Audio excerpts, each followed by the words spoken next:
Tonight we're hitting the long, endless highways of Texas, a place where the road stretches for miles, but so do the stories of terror. From phantom hitchhikers that vanish without a trace to sinister encounters in the dead of night, get ready for 20 of the most disturbing true highway driving incidents from Texas. These tales will make you think twice before your next late-night drive. But before we begin, here's something strange. Most viewers make one huge mistake: they leave without subscribing. And by doing so, they miss out on the creepiest, spine-tingling stories that only the boldest dare to hear. Don't be one of them. Hit that subscribe button now, because the darkness ahead is long, the roads are empty, and the horror waiting along the way is only just beginning. So, where are you watching from? And what time is it there? Let me know in the comments, because here, the night never ends, and the road is always waiting. Now, let's take the drive into the unknown.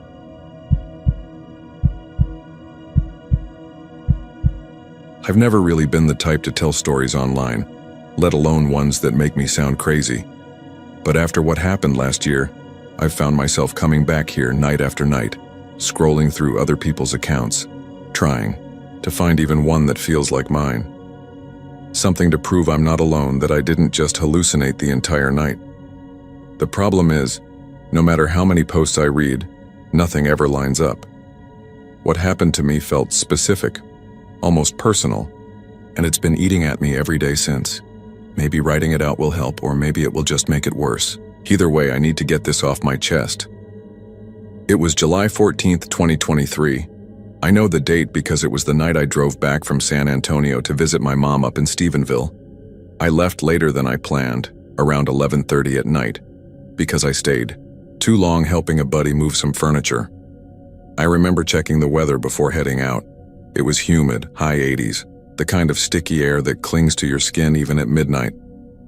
The sky was overcast, the moon smothered by heavy clouds, and the highway stretched dark and empty once I left the city glow behind. Highway 281 has always had a strange vibe, especially at night. It cuts through a lot of rural Texas, miles of nothing but brush, cedar, and the occasional billboard fading under years of sun. I told myself I'd stop halfway for gas and coffee just to break the monotony, but deep down I already knew I'd probably push through. The road was too quiet, too easy to speed on. My phone's signal dropped in and out the further north I drove, until the last podcast I was listening to cut off completely, leaving me in silence except for the hum of the tires on the pavement. Around 1:15 in the morning, I saw her. At first, I thought it was just another roadside reflector catching my headlights, but as I drew closer, the shape of a person emerged. She was standing on the shoulder, just outside the wash of my brights, her arms limp at her sides, long hair hanging damp over her shoulders. A white dress, knee-length torn in places, fluttered slightly in the warm breeze. She didn't wave, didn't move, just stood there watching the road. I slowed instinctively. Out here, it's not impossible to find someone stranded.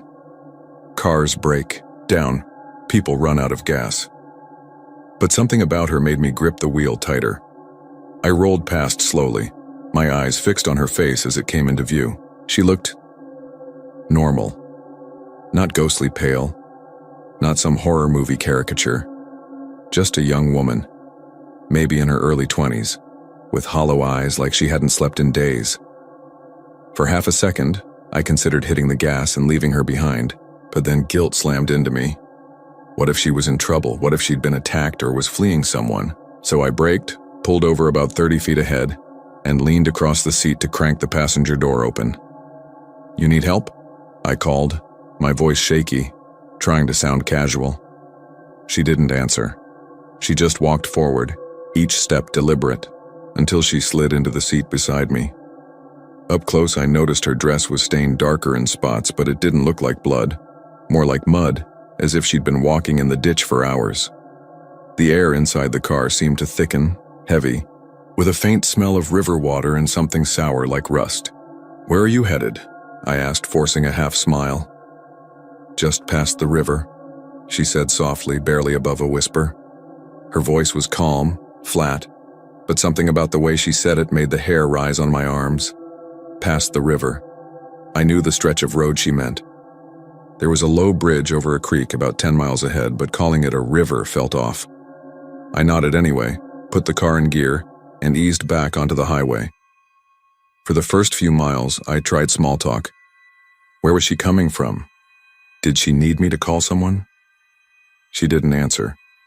She just sat stiffly, hands folded in her lap, staring straight ahead.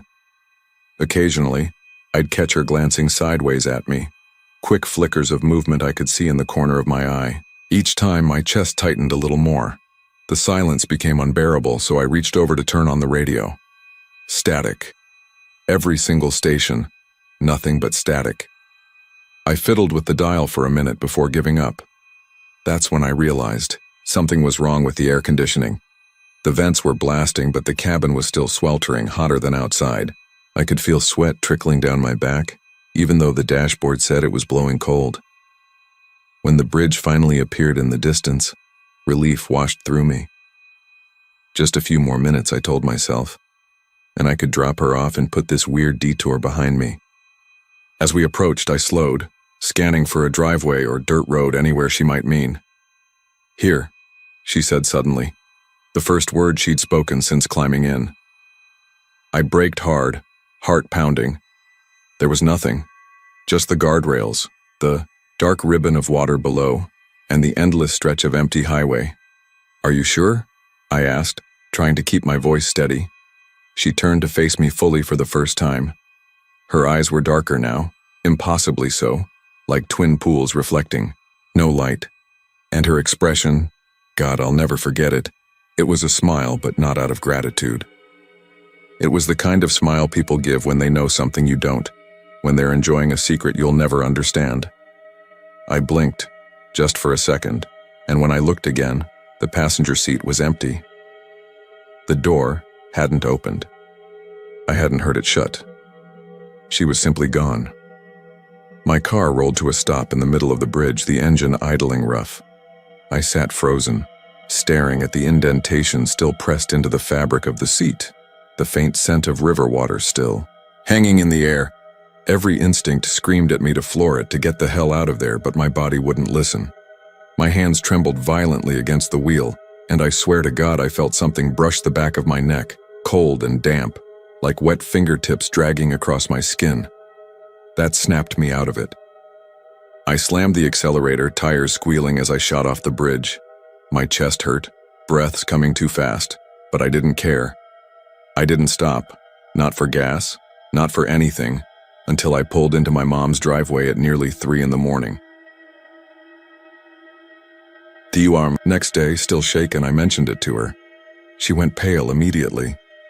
"You shouldn't have stopped," she whispered. "They say a girl died on that bridge years ago. Car accident. Some nights she tries to hitch a ride home."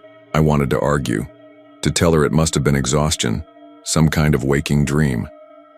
But the problem is, when I got into my car later to grab my bag, the passenger seat was still damp.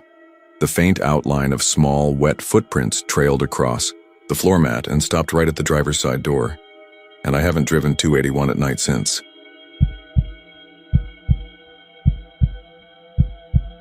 I should start this by saying I've been a trucker for over 12 years, and I've heard just about every campfire story this life on the road can produce. I-35 is one of those highways that seems to collect them, like it's got some kind of magnet for strange shit. The first time I heard about the truck with no driver, I was parked outside of Love's in Oklahoma, drinking bitter coffee at 2 in the morning. A couple of older guys were swapping stories at the counter. One of them swore up and down he'd seen it.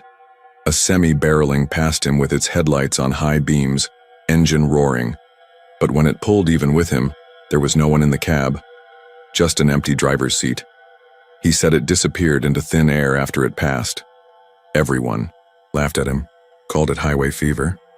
I laughed too. That was years ago, and I never thought much about it after. I chalked it up to overworked drivers, too much caffeine, and not enough sleep. But now I can't stop thinking about it because I saw it myself, and I don't know how to explain what happened without sounding insane. This was last month, July 14th, 2025. I was hauling a load of produce from Laredo up to Des Moines. The weather was brutal, hot even at night, the kind of heat that clings to your skin no matter how high you crank the AC. I hit the I-35 stretch a little after midnight, somewhere north of Austin. The road was quiet, just me and a few scattered taillights in the distance. I remember checking the dash clock, 12:37 a.m. The radio was low, some AM station fuzzing in and out, more static than music. I was fighting off that heavy lid drowsiness, the one that makes you blink too long. I told myself I'd stop at the next truck stop for a coffee, maybe stretch my legs. That's when I saw headlights in my mirror. They were far back at first, just a glow, but coming up fast. Too fast. I thought it was some impatient kid in a pickup, the kind who likes to ride bumpers on the highway. But as it closed the gap, I realized it wasn't a pickup, it was a semi. An old one by the look of the outline, squared edges, tall grille. The lights were glaring white, brighter than any I'd seen. I eased over a little, gave it space to pass, but the thing stayed behind me for longer than it should have. Close enough that the glare filled my mirrors. I squinted, flipped the rear view to night mode, but it still burned at the edges of my vision. "Go on then," I muttered, tapping the steering wheel, and just like it heard me, it pulled into the left lane. The roar of the engine was deafening as it drew level with me. That's when I turned my head, expecting to see some stone-faced driver hunched over the wheel. But there was no one. The cab was lit up by the dashboard glow, clear as day, and the seat was empty. No hands on the wheel, no silhouette, just an empty cab. I felt my chest go tight. I blinked, hard, thinking maybe the glare was messing with me. But no. It was empty. I could see straight through the driver's side window, the wheel spinning slightly under its own motion, the gear shift vibrating. No one was there. I grabbed the radio mic, half thinking to call it in, but my hand froze. What the hell would I even say? That I'd just been passed by a ghost truck?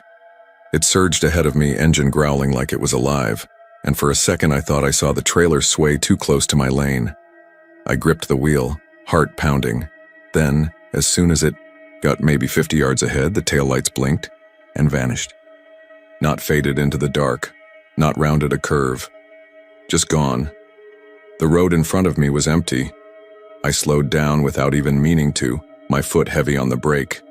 My own headlights stretched down the highway, unbroken pavement, no turnoffs. Nothing. I kept driving, slower now, eyes darting everywhere, half expecting it to reappear in front of me. The radio static cut for a second, just a high-pitched squeal sharp enough to make me flinch. Then it went back to static. By the time I hit the next truck stop, I was shaking. I parked, got out, and just stood there in the humid night air, trying to breathe. My shirt stuck to me with sweat. The gas pumps hissed, bugs beat against the fluorescent lights, and somewhere a guy was coughing around a cigarette. Everything felt too normal, like the world was pretending nothing had happened. Inside, I ordered coffee and tried to steady my hands. Another driver, some guy in his 50s with a gray beard, sat a couple stools over. He noticed me staring into my cup and said, "Long night?" I almost didn't say anything, but something in me cracked. I told him. Not everything. Not how my stomach dropped when I saw that empty seat, but enough. That an old semi had passed me, no driver inside, and vanished. He didn't laugh. He just looked at me, slow and serious, and nodded. "You saw it too, huh?" he said. I felt the hairs rise on the back of my neck. "You're not the first," he added. "Won't be the last. Some say it's a wrecked rig from years back. Driver burned alive when the brakes failed on a downgrade. Others say it's just a story drivers tell to keep each other awake, but if you've seen it..." He trailed off, staring past me like he was looking through the wall. I asked him if he'd seen it himself. He didn't answer right away. Then, he said, "Twice. Both times it nearly ran me off the road. Last time I thought I was done for. I pulled over, closed my eyes, and prayed it wouldn't come back. When I opened them, road was empty. Neither of us spoke after that. I finished my coffee, got back on the road, but every mile since then has felt different. Like the hum of the tires isn't just noise, but something listening. Every time headlights come up behind me, my throat tightens. Sometimes I swear I hear a rig right on my tail, engine screaming, but when I check the mirror, nothing's there. Last night, Parked at a rest area outside Wichita, I dreamed of it. I woke up drenched, certain I could still hear the roar of its engine somewhere in the distance. The dream was so vivid. Headlights in my mirrors, the empty seat glowing in the dashboard light. Only this time I wasn't in my truck. I was standing on the side of the highway and it was coming straight at me. I haven't told anyone else. What would I even say? But I needed to put it somewhere, because I know I'll see it again. And next time, I don't think it'll just pass me by.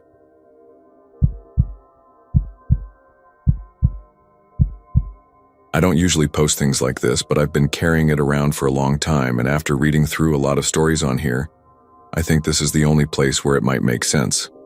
Even now, I don't know if I actually saw what I think I saw, or if my brain just filled in the gaps with something it couldn't explain.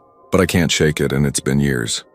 This happened back in the spring of 2014, just outside Del Rio, Texas. I remember the exact night because I had written it in my old notebook at the time. April 18th, a Friday. The kind of date you don't forget when it sears itself into your memory. The weather had been warm during the day, somewhere in the upper 70s, but when night fell, the desert air cooled quick. By the time I left Del Rio, it was hovering around 60 degrees. The sky was that flat, endless black you only get out in the middle of nowhere, where city lights can't touch it, and every star is so clear it almost hurts to look up. I was driving east on Highway 90 after visiting an old friend. It was just past 11 p.m. when I started my trip home. If you've ever driven that stretch, you know it's lonely.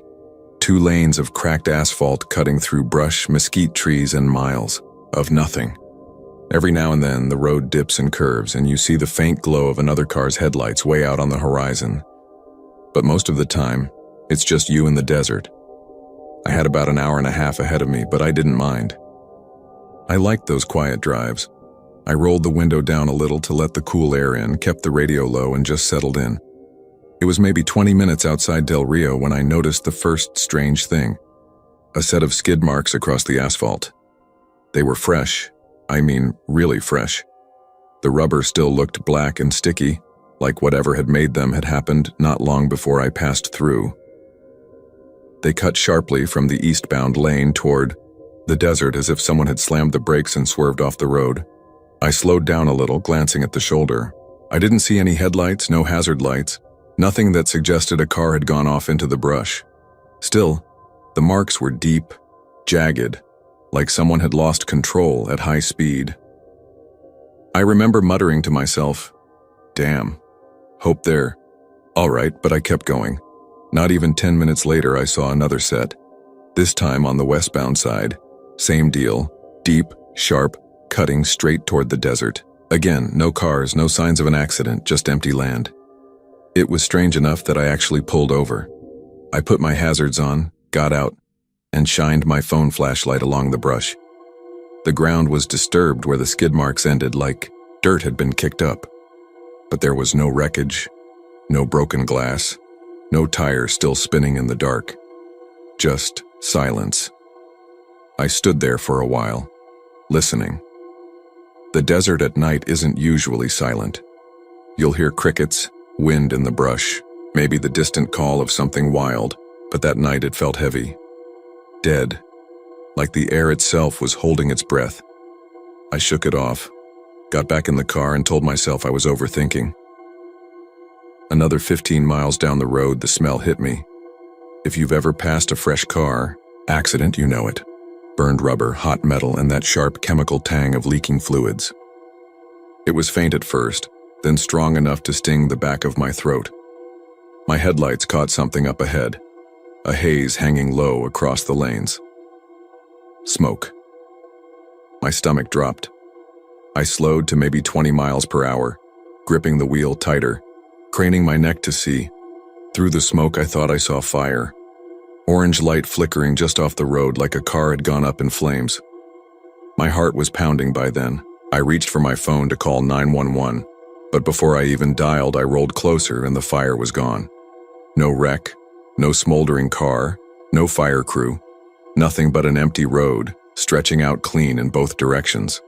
I stopped dead in the middle of the highway, engine idling, my pulse hammering in my ears. The smoke I thought I'd seen was already thinning, dissolving into the cool desert air. The smell lingered, though, strong, real. I sat there for a full minute, waiting for someone, another driver, a sheriff's cruiser, anything. But it was just me.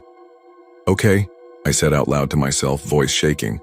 Okay, maybe I'm tired. I'm tired, that's it. I pushed on. Except now, I couldn't stop seeing things. Every few miles, another set of skid marks. Sometimes they looked weeks old, faded and pale. Other times they were so black and raw they had to have been seconds fresh. But never a car, never debris. Once in the distance, I swore I saw a pair of taillights glowing faintly on the shoulder. I sped up, desperate to catch up, but the closer I got, the more they just dimmed. By the time I reached the spot, the road was empty. At one point, I rolled down the window further just to make sure I wasn't going crazy about the smell. It hit me again, stronger than ever. Not just rubber and fluids this time, but something else. A sickly sweet note under the smoke, like scorched meat. I gagged, pulled the window back up, and tried not to vomit. By the time I was within 40 minutes of home, I was shaking all over. My knuckles were white on the wheel. I was so focused on the endless stretch of road ahead that I almost missed it. Headlights in my rearview mirror. At first, I felt relief. Another car meant I wasn't alone out there. But the relief didn't last. The headlights were too bright, far too close, like whoever was behind me was tailgating. I glanced at the speedometer. I was already doing 65. I tapped the brakes lightly, signaling for them to back off. They didn't. All right, asshole, I muttered, tightening my grip. But then the lights shifted. 1 second they were glaring in my mirror. The next they dropped low, like the car nosedived. I swear to God I heard it. The screech of tires, the crunch of metal twisting. I jerked my head to the mirror just in time to see the glow of fire, a car fully engulfed in flames. I slammed the brakes, heart leaping into my throat. My car skidded sideways, nearly off the asphalt. When I stopped, chest heaving, I whipped around in my seat. The road was empty. No headlights, no fire, nothing but the faint shimmer of heat waves rising off the blacktop. That was the moment I broke. I started sobbing, gripping the steering wheel, begging myself to wake up. But it wasn't a dream. The rest of the drive, I didn't look back. I kept my eyes locked dead ahead, tears blurring the reflectors on the road. I made it home just past 1 a.m. I stumbled inside, still shaking, so bad I could barely get my key in the door. I left the car running in the driveway. My neighbor came out in his robe, confused, asking if I was okay. I couldn't even answer him. The next morning, I checked the local news. Nothing. No mention of an accident on Highway 90. No late night fireball, no wrecks, no fatalities. And yet, for months afterward, I'd hear it on the scanner at work. Random 911 calls about a fiery crash on Highway 90 near Del Rio. Units dispatched, EMS on the way. And every time, the report came back the same. Nothing found, no victims, no cars, just skid marks that ended in the dirt. It's been over 10 years now, but I still don't take that road at night. Not after what I saw. And if you ever find yourself out there, rolling down Highway 90 after dark, and you smell the smoke before you see it, don't stop, don't even slow down, just keep driving. Because whatever happened on that road, it's still happening. And I think it always will.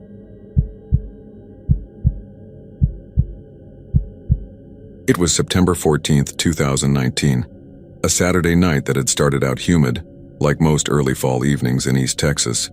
But by the time I got in my truck around 11:30 p.m., the air had cooled just enough that you could roll the window down without sweating. I had been helping my buddy Eric fix the wiring in his garage all day, and after a couple of beers and too much greasy pizza, I decided to head home before I got too tired. The drive wasn't far, just 30 minutes south along Highway 59, past stretches of thick pine forest that seemed to swallow the edges of the road. That highway is long and straight, running through miles of nothing. At night, it feels like you're driving through a tunnel made of trees.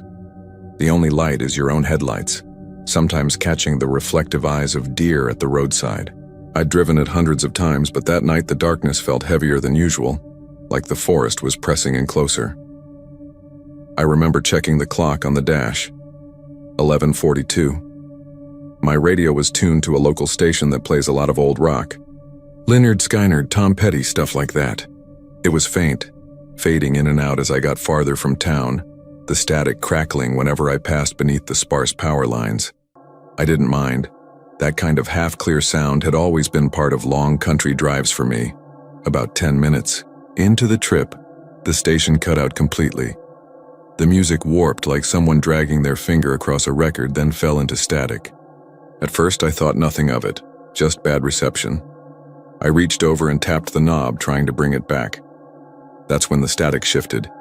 It wasn't random anymore. It rose and fell, not like wind, but like someone gasping through broken speakers.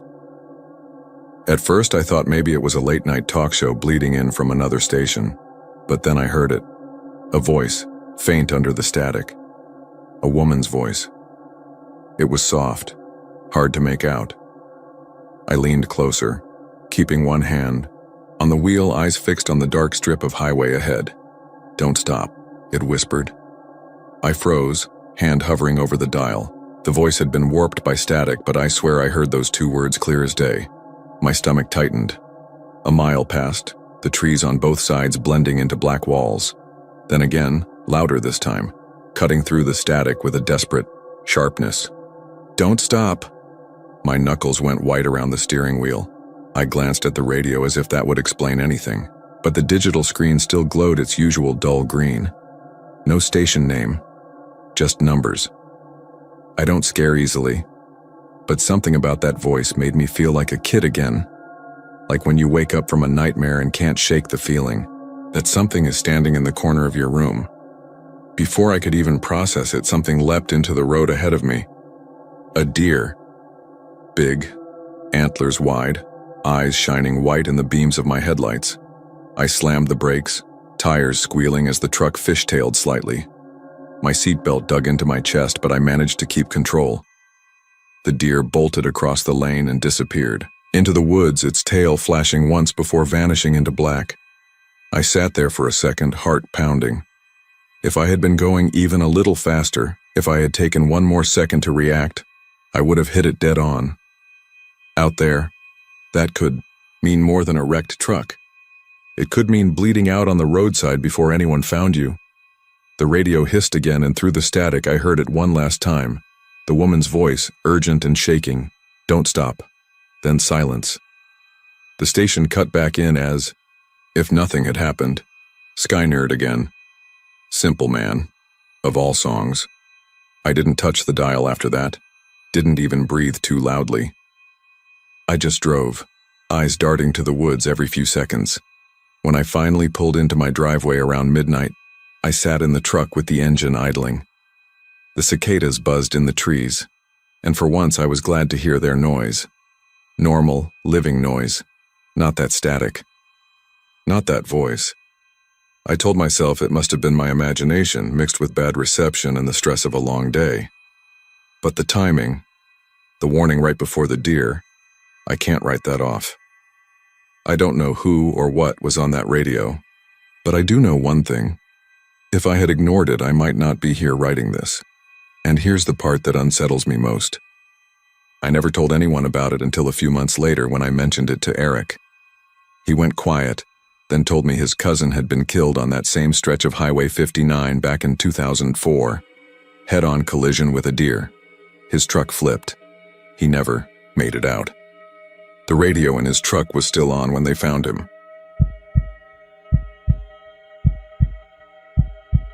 It was July 18, 2019, a Thursday around 11:45 p.m.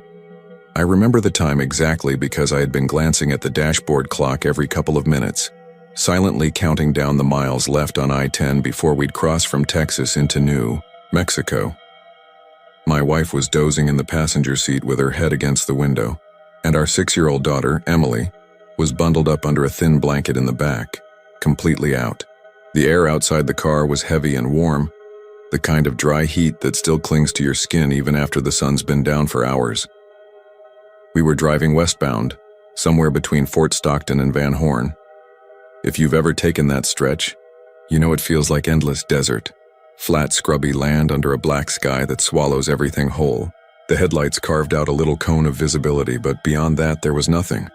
No houses, no towns, not even other cars most of the time. Just miles of road and silence. I was tired, but not dangerously so. I'd had coffee at a gas station about an hour back. Still, when the first sign appeared for a rest stop, white letters glowing faintly under the spotlight of a battered green sign, I felt a wave of relief. It wasn't that I needed to sleep right then.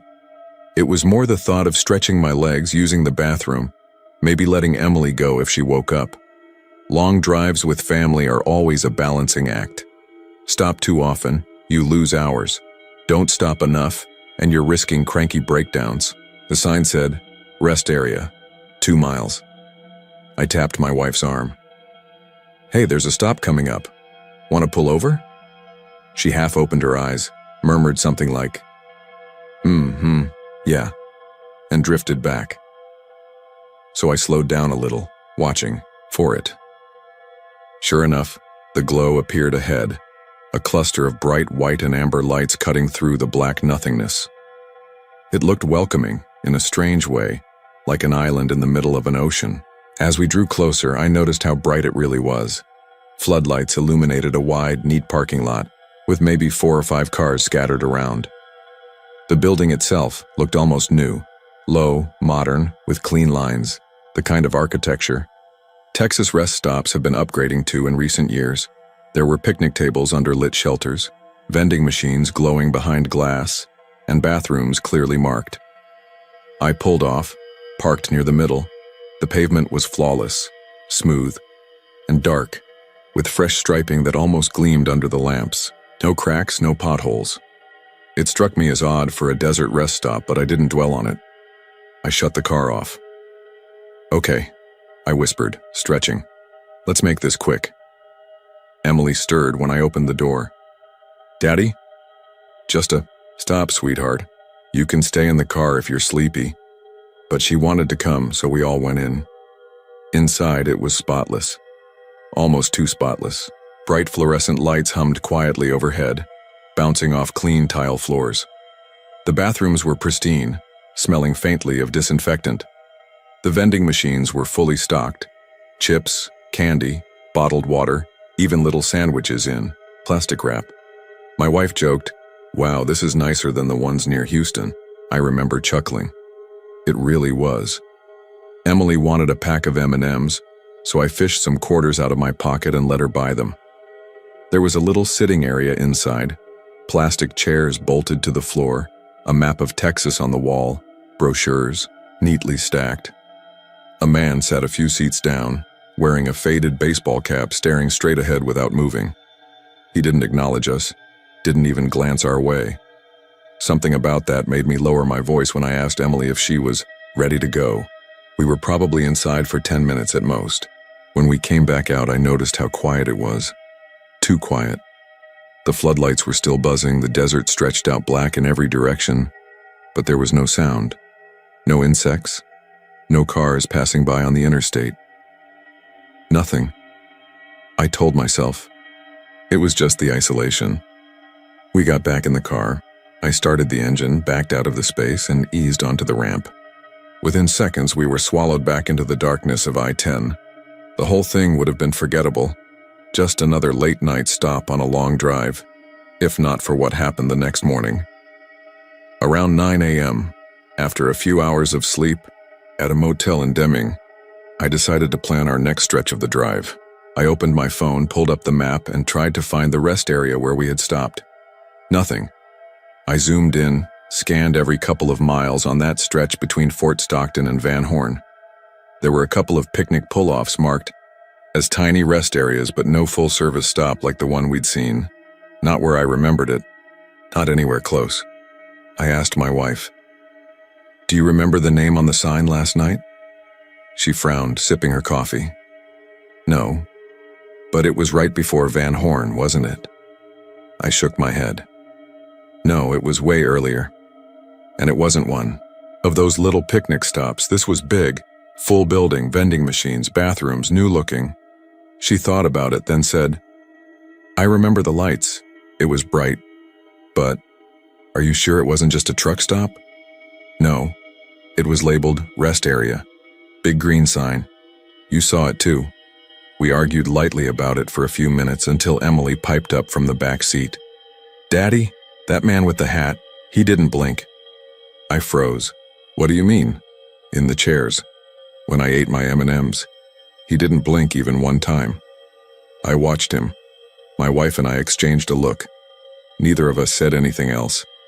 That afternoon, out of sheer stubbornness, I tried again. I pulled over at a gas station, bought a paper map and checked. The only rest stops marked in that region were small picnic pull-offs with no buildings, no lights, no bathrooms. Nothing like what we'd seen. When I asked the cashier if there was a new one that might not be updated on maps yet, she shook her head immediately. "Nope. Last real rest stop before Van Horn is near Ozona. After that, it's just those little table stops. People complain about it all the time." I didn't push it further. But here's the thing. I've driven I-10 maybe a dozen more times. Since then, both directions, day and night. Every single time I've slowed down, scanning the horizon, looking for those lights. I know the exact mile markers where I thought it was. And every time there's nothing but desert, no rest area, no building, no glow in the distance, just empty prairie under an endless sky. And yet, I remember the cool blast of fluorescent lights on my skin, the rattle of quarters in the vending machine, the taste of stale coffee from a paper cup. My wife remembers the spotless bathroom. My daughter remembers the man who didn't blink, so either all three of us dreamed the exact same thing, or we stopped at a rest area that doesn't exist. And sometimes when I'm driving late at night, I wonder what would have happened if we'd stayed a little longer, if I'd looked closer at the man in the hat, if I'd noticed whether anyone else in that brightly lit building ever moved at all.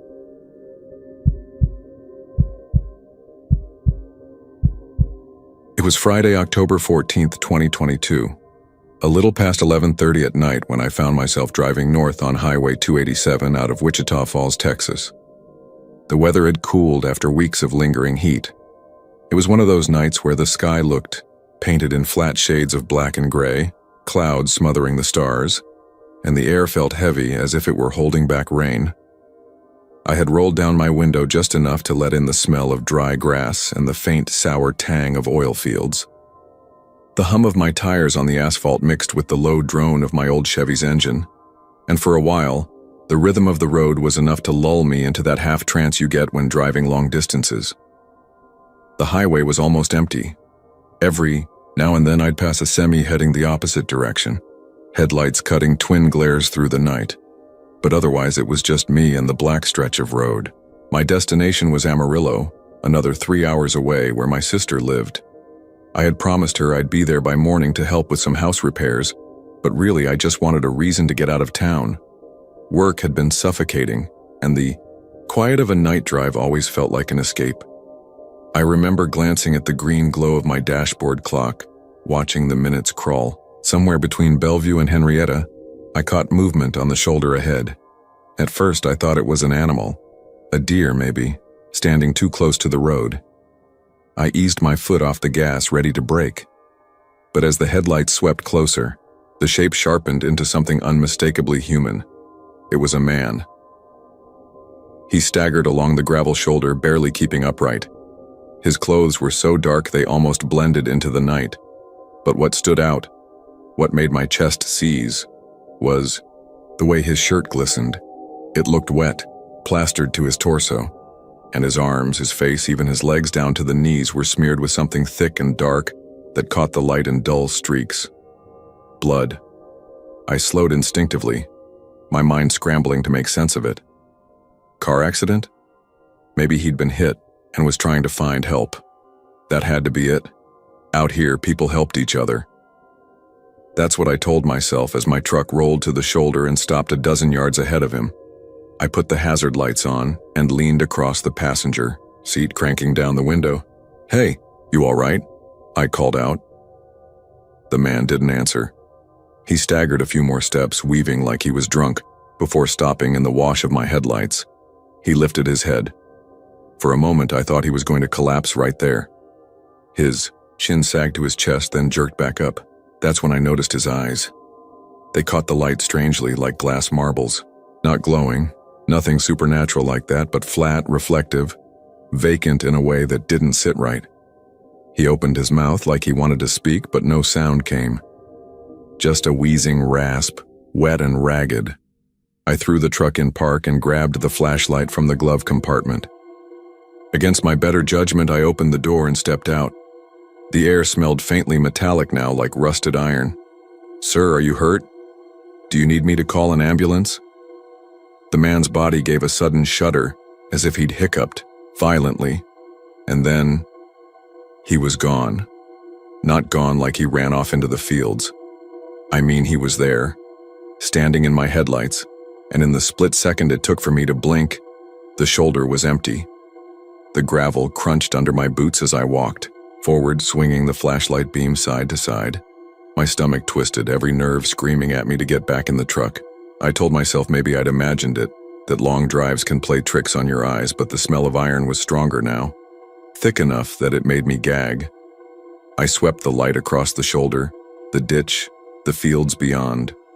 Nothing. Just dry grass whispering in the breeze. When I turned back toward the truck, my heart froze. There were streaks of red across the windshield, thick, smeared lines, as if someone with blood-soaked hands had dragged their fingers across the glass in wide arcs.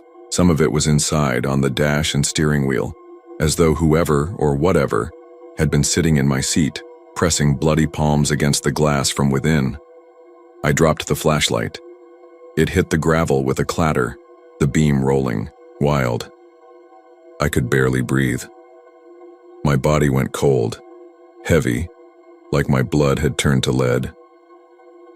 I don't remember making the decision, but somehow I was running, yanking the door open, climbing back in. My shaking hands fumbled for the ignition, though the engine had never been off. The cab stank of iron now, so strong it coated my tongue. I hit the gas and tore down the highway, swerving back onto the pavement with the hazard still blinking. I couldn't stop staring at the windshield. The blood smeared there didn't drip or streak further, it just clung as if painted on. My wipers smeared it worse, spreading it into a cloudy red haze that made it harder to see.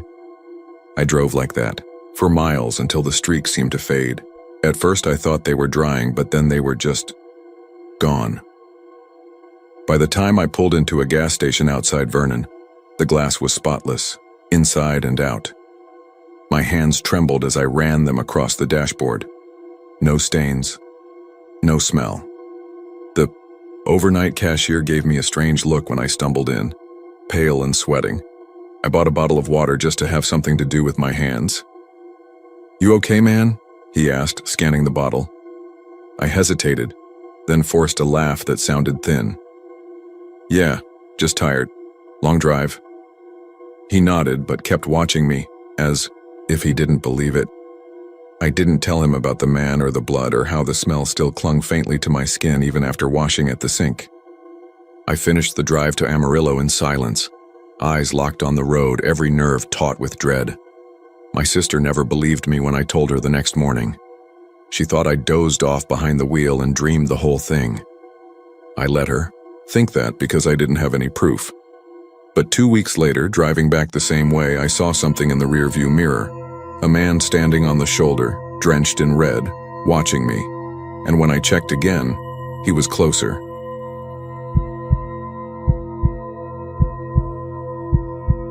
It was September 14th, 2018, the first time I saw them. I remember the date exactly because I had just started a new job in Midland, Texas, and I'd taken a weekend drive south to clear my head. My apartment was barely furnished, just a mattress on the floor and 2 folding chairs, and I didn't want to spend another Friday evening staring at beige walls. So I drove. I told myself I was going to see the Marfa lights, the so-called ghost lights people had been talking about. For over a century, I didn't expect to see anything, of course. I thought I'd come back with a dusty car, a couple of mosquito bites, and maybe a story to tell coworkers on Monday. By the time I hit Highway 67, the sun was already sliding low behind the Davis Mountains, painting the desert gold. The weather that day had been hot but not unbearable. Upper 80s, with a faint dry breeze that carried the smell of mesquite. The road stretched endlessly, shimmering with heat haze, lined with barbed wire, fences and brittle tufts of grass that crunched under the weight of the season. There weren't many cars, just me, the land, and the kind of silence you only find in places too wide to hold human noise. When I pulled over near the viewing area outside Marfa, a few other vehicles were parked. A beat-up silver Corolla, an RV with a folding chair out front, and a red pickup whose owner leaned against the hood smoking. I nodded at him and he nodded back. He looked like he'd been waiting longer than I had, his posture heavy with boredom or patience, I couldn't tell which. The desert was starting to cool down. Crickets had taken up their steady chorus and the air carried that strange stillness that comes right before full dark, when the horizon swallows the sun whole and you feel smaller than you want to admit. I stood there, leaning on my car, scanning the desert with the kind of half-amused skepticism of someone who knows they've fallen for tourist bait. The lights, they said, would appear somewhere over the desert flats, hovering or drifting, sometimes dancing, sometimes following travelers. Unexplained phenomena, the travel brochures whispered. Science blamed atmospheric reflections, headlights refracting in odd ways. The locals just shook their heads and told you to see for yourself. And that was what I did. I saw for myself. At first it was nothing, just the purple-black sweep of night falling over miles of scrub, the stars beginning to prick through the sky. I could smell the cigarette smoke from the man in the pickup drifting across the cooling asphalt. I was about to give up, tell myself it was all campfire myth, when I noticed something faint, a pinprick glow far out where the land flattened into forever. It was small, maybe no brighter than a flashlight in the distance, but steady. I narrowed my eyes, thinking it must be some ATV or rancher's truck, but then it multiplied. 2 lights, then 3, then 4, all floating at different heights, swaying almost like lanterns bobbing on invisible strings. The man by the pickup muttered, "There they go," like he'd seen them 100 times. I didn't move. I didn't even breathe. Because something about them was wrong in a way I couldn't name. The lights weren't steady beams. They pulsed, dimming, then flaring brighter, then fading again, like they were breathing. And they didn't stay still. They drifted toward us in slow, deliberate motions, then darted sideways with impossible speed, then hovered again, always too far away to make sense of, but too close to ignore. My skin prickled, the hair on my arm standing upright despite the warmth still clinging to the desert air. I told myself it was headlights, tricks of the eyes, refracted beams from the highway.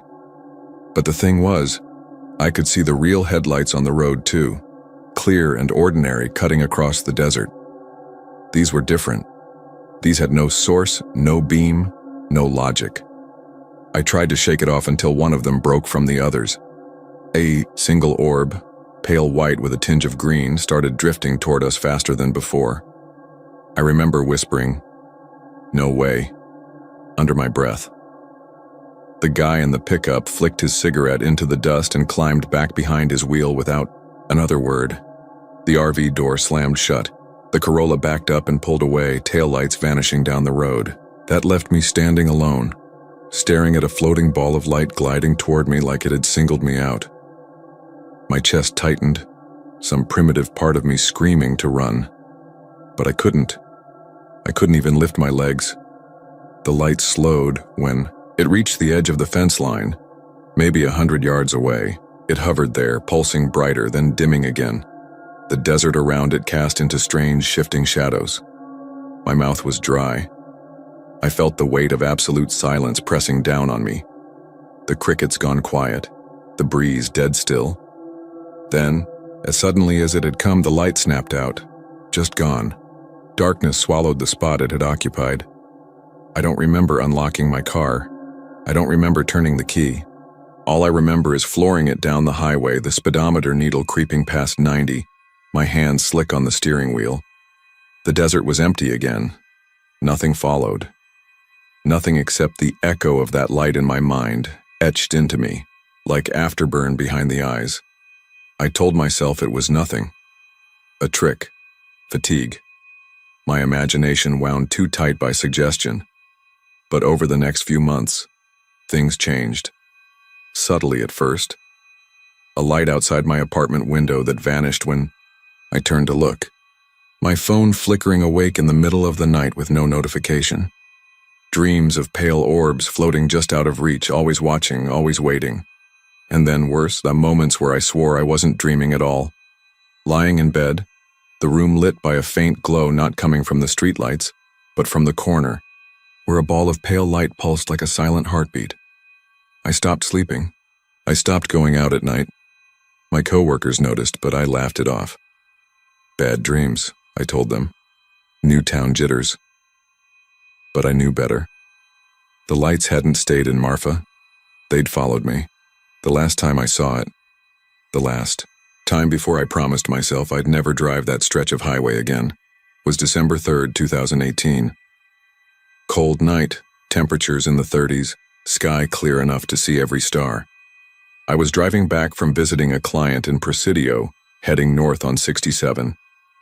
My headlights carved narrow tunnels through the desert. The radio was off.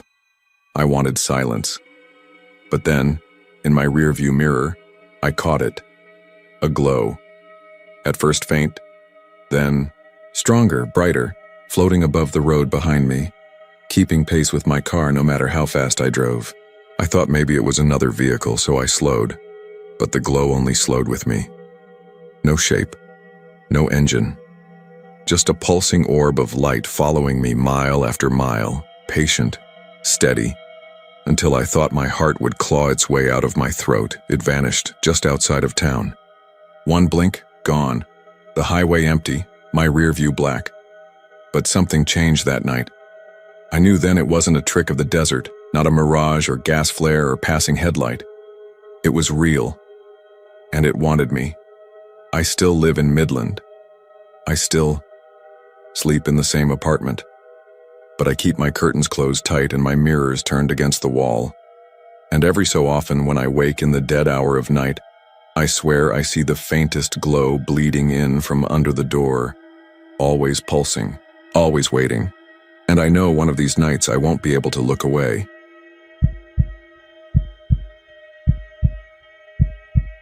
It was October 12, 2022, a Wednesday night that felt colder than it should have for early fall in Texas.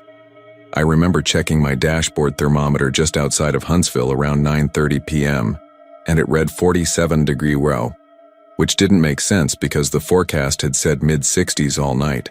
I'd been hauling used auto parts on a flatbed from Dallas down toward Houston, a route I've driven enough times that I could do it half asleep. I was already tired, though, because I'd been delayed 6 hours at the yard earlier in the day, waiting for paperwork. The job itself wasn't unusual. Highway 16 was quiet, mostly empty. The kind of stretch where you see headlights maybe once every 20 minutes, but otherwise it's just you, your rig, and that black ribbon of asphalt, stretching forward forever. I rolled down my window even though the air was biting cold just to keep myself awake. The smell of pine was strong, damp like the trees had been soaked earlier though it hadn't rained in days. The sky was clear. I remember because the stars looked unnaturally sharp, like someone had etched them into glass. I'd just passed a green reflective sign that said mile 239. I know because I muttered it out loud to myself, trying to keep my brain engaged. 10 minutes later, I passed the same sign again. Mile 239. Same number, same angle it leaned at. I frowned and checked my odometer. I'd definitely driven forward, not circled back. I thought maybe I'd missed the first one and misread the number, so I shook it off. Another 15 minutes later, there it was again. Mile 239. I slowed my truck to 40, squinting at it as I passed. I could swear there was a smear of paint across the top corner, like someone had thrown red spray paint at it years ago. And that same smear was there again when I saw it the next time. By the fourth pass, my stomach sank. I knew something wasn't right. I pulled off to the side of the road, killed the engine. The world outside was so silent it pressed on my ears. I expected the usual chorus of crickets or at least the wind through the trees, but it was like the night had muted itself. I left my hazard lights blinking and stepped down onto the asphalt. The air was colder outside the cab, almost unnaturally so. My breath fogged, and I hugged my jacket tighter. I walked back to the mile marker. Up close, I could see the scuffed metal where decades of weather had worn it. The red spray mark was faded, but definitely there. I touched it, half expecting my hand to pass through like in a dream, but it was solid. Real. I stood there too long, because when I finally turned back toward my truck, something made my stomach drop. The hazard lights were flashing, but slower, like a dying heartbeat. I climbed back in, started the engine again, and checked the clock. It read 12:14 a.m. Somehow, I'd lost 3 hours standing there, but I swear to you I wasn't out more than 5 minutes. I drove on, trying to calm myself, telling myself exhaustion was playing tricks on me. But as I rolled forward, the pattern continued. Mile 239, over and over. My GPS flickered between, showing me near Cold Spring, then suddenly showing me outside of Livingston, then snapping back again. Every time I tried to call dispatch, my phone said, "No service," though I knew for a fact there are towers along that route. After what felt like forever, I gave up. I pulled into a narrow clearing off the shoulder and shut everything down. I reclined in the driver's seat and told myself I'd nap until dawn, that maybe this was just my brain misfiring from fatigue. I don't know how long I was out. When I opened my eyes, sunlight was streaming through the windshield. My clock said 7:46 a.m. I sat up fast, disoriented. My truck was still in neutral, engine off. But here's the part that makes my skin crawl. I was no longer near mile 239. I was parked at a rest stop almost 50 miles south of it. I checked my odometer. It had recorded no new miles. And the strangest part? I wasn't alone. There was a paper coffee cup set in my cup holder that hadn't been there before, still warm to the touch. No gas stations had been open when I'd stopped the night before, and I don't drink coffee on runs because it wrecks my stomach. There was a lipstick stain on the rim. Pale pink. I drove the rest of the way into Houston without stopping. Never once did I see another mile marker. Never once did I look back. I've taken other routes since then, even if they add hours to my trip. I won't drive Highway 16 at night anymore. I can't. But sometimes when I park at a lot to sleep, I find the same brand of paper coffee cup sitting on my dash in the morning. Always warm. Always with that same faded pink print. I don't know who put it there. I don't want to know.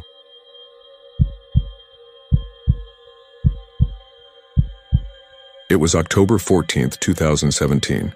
A Saturday night that still lingers in my head like the bitter aftertaste of burnt coffee. I remember the exact details because when something terrifies you enough, your brain doesn't let go of them. It was 10:32 p.m., warm for October. The kind of Texas night where the air feels heavy like someone draped a wet wool blanket over the entire state. I was somewhere between Post and Snyder, cruising west on Highway 84 in my Peterbilt, hauling an empty trailer back toward Abilene. Truckers like me joke that there are two kinds of nights on 84, lonely ones and worse ones. That stretch of road has no patience for the middle ground. Either you settle into the quiet rhythm of the asphalt and the hum of your own thoughts, or you start noticing how wide and empty the land looks, how the sky feels like it's pressing down on you, and how, if you're not careful, you start imagining shapes in the dark fields that roll on forever. I had been running loads for almost 20 years by then, and I thought I'd seen every kind of weird. Shadows that looked like men stepping onto the road but turned out to be wind-blown trash bags. Deer that froze at the edge of the highway with their glassy eyes glowing unnaturally bright in the headlights. Even one night when a half-drunk hitchhiker staggered out waving his arms at me only to vanish when I pulled over to help. All of it I chalked up to exhaustion, adrenaline, and the way the human mind works after 10 hours on the road. But nothing had prepared me for the dog. I first saw it around 10:45, maybe 5 or 6 miles outside of Justisburg. I was rolling, steady at about 65, the road empty except for my high beams painting the cracked asphalt in pale light. That's when a shape broke the clean line of the shoulder ahead of me. Big, low to the ground, pitch black. At first I figured it was just a stray. Ranch dogs wander sometimes, but then it lifted its head and I swear to God its eyes caught my lights and burned red. Not the dull reflection animals usually have, but sharp, almost alive, like embers, stirred by breath. I tapped the brakes. The thing didn't move. It just stood there on the shoulder watching me. As I got closer, I realized it was no regular dog. It was too big, at least the size of a calf, with a chest wide enough to knock a man flat if it lunged. Its fur was the kind of black that didn't shine even in my beams, like it absorbed the light instead of reflecting it. And those eyes, they tracked me with a steadiness that made my skin crawl. Shit, I muttered, gripping the wheel tighter. Expected it to bolt into the brush the way normal animals do when a semi roars past. But it didn't flinch. It turned its head slowly as I passed, eyes locked on mine through the side window. I felt the weight of that stare settle in my chest, like a hand pushing down. My instincts screamed not to stop, not to even ease off the accelerator. I kept my eyes forward and drove. By the time I hit Snyder, I had convinced myself it was just a freakishly big stray, maybe some ranch mutt crossed with a wolf or something. But the unease stayed. My palms were sweaty against the wheel. My stomach felt like I'd swallowed a lump of ice. I fueled up at the All Sups on the edge of town. Another trucker, a guy named Reggie I'd met a few times before, was leaning against his cab with a coffee. "You look like you saw a ghost," he said when he noticed me. I almost laughed it off, but something in me wanted to share it, to get it out. "Saw a dog back there," I told him. "Big one, black as midnight. Eyes looked wrong." Reggie froze for half a second. Then he gave this low chuckle that didn't sound amused at all. "Oh, you seen him?" "What do you mean, him?" I asked. Reggie glanced at the highway like he expected something to be standing there. He lowered his voice. "Black dog, folks. Say he runs Highway 84. Some call him Hell's Hound of Texas. Stories go back years. My uncle swore he saw it in the 70s. A week later, he wrecked his rig outside Sweetwater. Never drove again." I stared at him. "Come on, you believe that?" Reggie shrugged. "Don't matter if I believe it. Enough truckers talk about it. Some say once you see the dog, your days on the road are numbered. Not always right away, but soon. Crashes, jackknifes, rollovers, bad ones. I knew a guy named Darnell. Swore he saw it 3 nights before his rig went over a bridge rail. Didn't even hit the brakes." I forced a laugh, though it sounded shaky in my own ears. "Sounds like truck stop ghost stories." Reggie sipped his coffee, eyes flat. "Yeah, that's what I said too until I lost my brother. He saw it, told me himself. Week later." He didn't finish, just looked away and muttered, "Best hope it was just some stray." I didn't sleep well that night. Even parked at a lit-up rest stop, every creak of the trailer made me jump. I kept picturing those red eyes watching from the tree line, waiting. Next day I headed out before dawn. The sky was gray and washed out, the kind of light that makes everything look drained. I told myself I was being stupid, letting some backroad myth get into my head. But just outside Roscoe, I caught movement in my mirrors. My trailer was empty, so it wasn't like anything could be shifting inside. It was outside. Something keeping pace along the ditch. I leaned forward, trying to see. The black shape loped beside me, steady and effortless, its eyes glowing faintly even in daylight. My throat closed up. I pressed harder on the gas. 90,000 pounds of machine and steel roared under me, but the dog didn't fall back. It kept running, long legs eating the distance, head turned slightly so those red eyes could pin me in place. "Jesus Christ," I whispered. I yanked the wheel just enough to veer across the lane, thinking maybe I'd spook it. When I looked again, it was gone. No dust, no paw prints, nothing. Just the empty Texas scrub stretching for miles. For the rest of that haul, I kept catching glimpses, sometimes in the mirror, sometimes on the shoulder far ahead. Always gone the second I looked too hard. By the time I parked in Abilene, my nerves were shredded. I didn't eat, didn't shower, just crawled into the sleeper and lay there staring at the ceiling, waiting for something to happen. 2 days later, Something did. I was running north toward Lubbock in the late afternoon, sun bleeding red across the plains, when I spotted brake lights up ahead. Traffic was crawling. As I rolled closer, I saw the reason. A semi had jackknifed across both lanes. Trailer snapped like a toy. Smoke curled from the hood. Cars were backed up for half a mile. The trooper waving us around looked rattled. I caught a glimpse of the cab as I passed. The company logo on the side was Reggie's. I pulled over at the next turnout, hands shaking so hard I could barely light a cigarette. He had been fined 2 nights ago, joking with me at the Allsups. Now his rig was in pieces, and I didn't have to ask if he'd made it. I already knew. I should have stopped driving then. Should have taken time off, got off 84 altogether. But this job doesn't let you quit easy, and bills don't wait for superstition. So I kept rolling. The sightings didn't stop. If anything, they got worse. The dog appeared more often, always closer, always watching. Sometimes in the ditch, sometimes dead center of the road, forcing me to swerve. Once, in the mirror, I swore.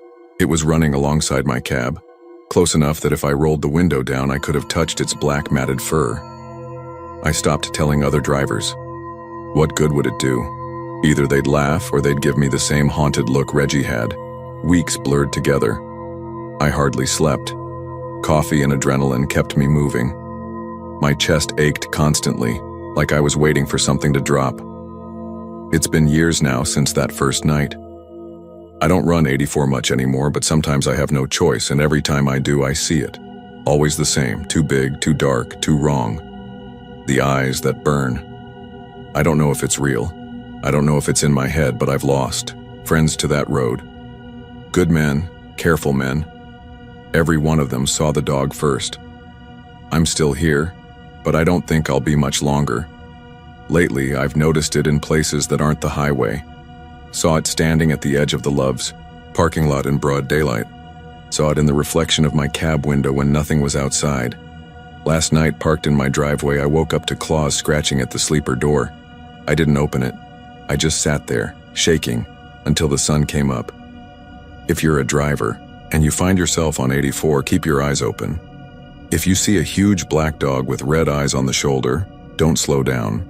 Don't look too long. Don't acknowledge it, because once you do, it doesn't stop following. And sooner or later, everyone crashes.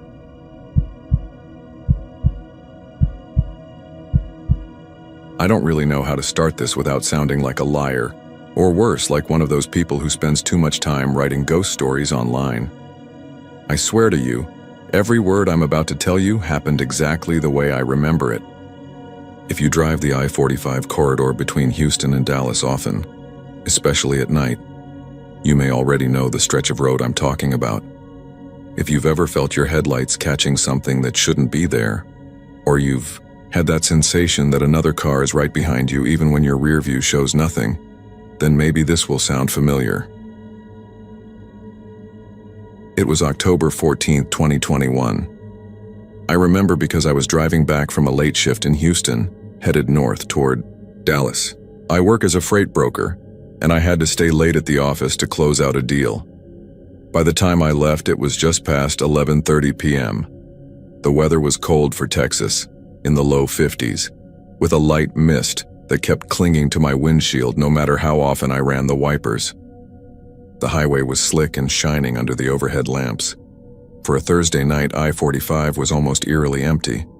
Normally, there are at least a few semis or late-night travelers, but that night, it felt like I had the road to myself.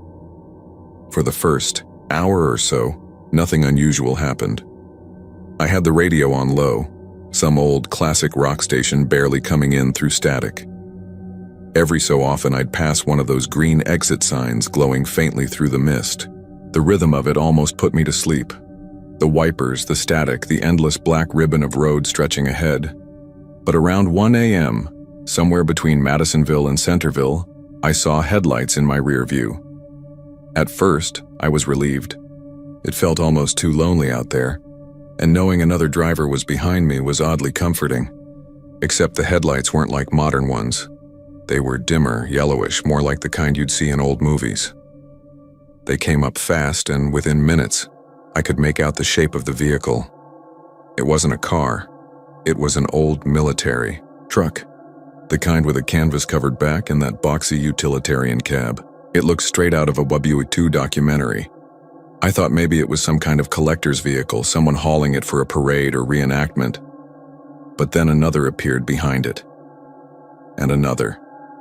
Within 30 seconds, there was an entire line of them, at least 6 or 7, rolling in perfect formation down I-45, all keeping pace just a few car lengths behind me. My stomach tightened. I don't know why. On paper, it wasn't threatening. They weren't tailgating me or flashing lights. But the way they moved, synchronized, steady, mechanical, set off something deep in my brain that screamed wrong. I slowed slightly, easing into the right lane, thinking they'd pass. Instead, the lead truck matched my pace. I glanced over as it pulled even with me, and that's when I noticed the soldiers in the back. They were sitting on benches along the sides, just like in the old photos. Helmets, dark uniforms, rifles slung over shoulders. At least a dozen in the one truck alone. None of them moved. They didn't even sway with the motion of the vehicle. Their heads were angled just enough that I could see their faces through the mist and the canvas flaps, blank, expressionless, staring straight ahead. My chest went tight. I gripped the wheel harder, told myself it had to be some kind of military convoy for a film shoot. But that didn't explain the smell that hit me as the truck pulled slightly ahead. It was faint at first, diesel mixed with something metallic, like rusted iron, then sharper, like gunpowder. And underneath it all, the sour, unmistakable stench of decay. The smell of something dead. I gagged and rolled up my window, even though it was already closed. That's when I realized the radio had gone completely silent. Not static, not music, just dead air. I reached down to adjust the knob, and when I looked up again, the lead truck had surged forward. The others followed. One by one, the convoy, past me, each truck loaded with soldiers who never blinked, never shifted, never acknowledged my existence. The sound of their engines was deafening, rattling the frame of my car. But as soon as the last one pulled ahead, it was like the noise dropped out of the world. They rounded the next bend in the highway, and I expected to see their taillights glowing in the mist. There was nothing, just empty road. I slammed the brakes and pulled onto the shoulder, heart hammering, staring down the stretch of asphalt where they'd just been. No trucks, no fading rumble of engines, just the low hiss of wind through the grass and the patter of drizzle on my windshield. I sat there for maybe 5 minutes, trying to convince myself I hadn't nodded off at the wheel and dreamed the whole thing. But my hands still smelled faintly of gunpowder, and the radio never came back on. I don't know how long I sat there before a pair of headlights appeared behind me again.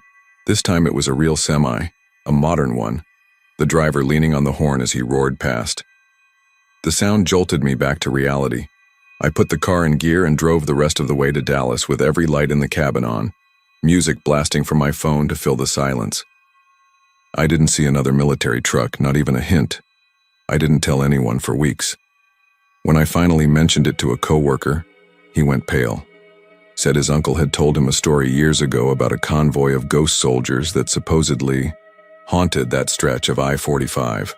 According to him, they'd been transporting prisoners back in the 1940s when something went wrong. A wreck, a fire, maybe a shootout. Nobody agreed on the details. But everyone in the convoy had died. Burned alive in the truck, some said. Others claimed they vanished without a trace. Either way, there were whispers that, on cold nights, you could still see them making the run. Always in formation. Always silent. I tried to laugh it off, but 2 weeks later I drove that same stretch again, this time during daylight. As I passed mile marker 164, I caught sight of something in the tree line. At first I thought it was just the shadow of a billboard. Then the sun broke through the clouds for half a second, and I saw it clearly. A rusted, half-buried bumper, the kind with a stenciled number still barely visible on the metal. Next to it, the edge of what looked like a helmet, half swallowed by dirt and roots. I haven't driven I-45 at night since, and I don't plan to. But sometimes when the weather turns cold and the mist creeps low across the highway, I'll wake in the middle of the night to the faint smell of diesel and gunpowder seeping in through my bedroom window. And I swear I can hear engines just beyond the bend.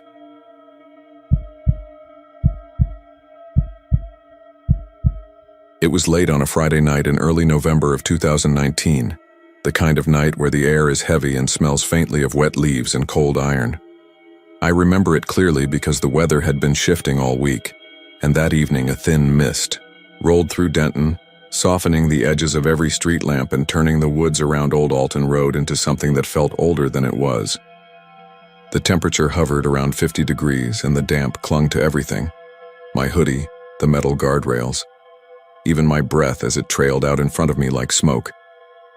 A friend of mine, Chris, had been telling me for weeks that we needed to go check out Old Alton Bridge, or as everyone in town calls it, the Screaming Bridge.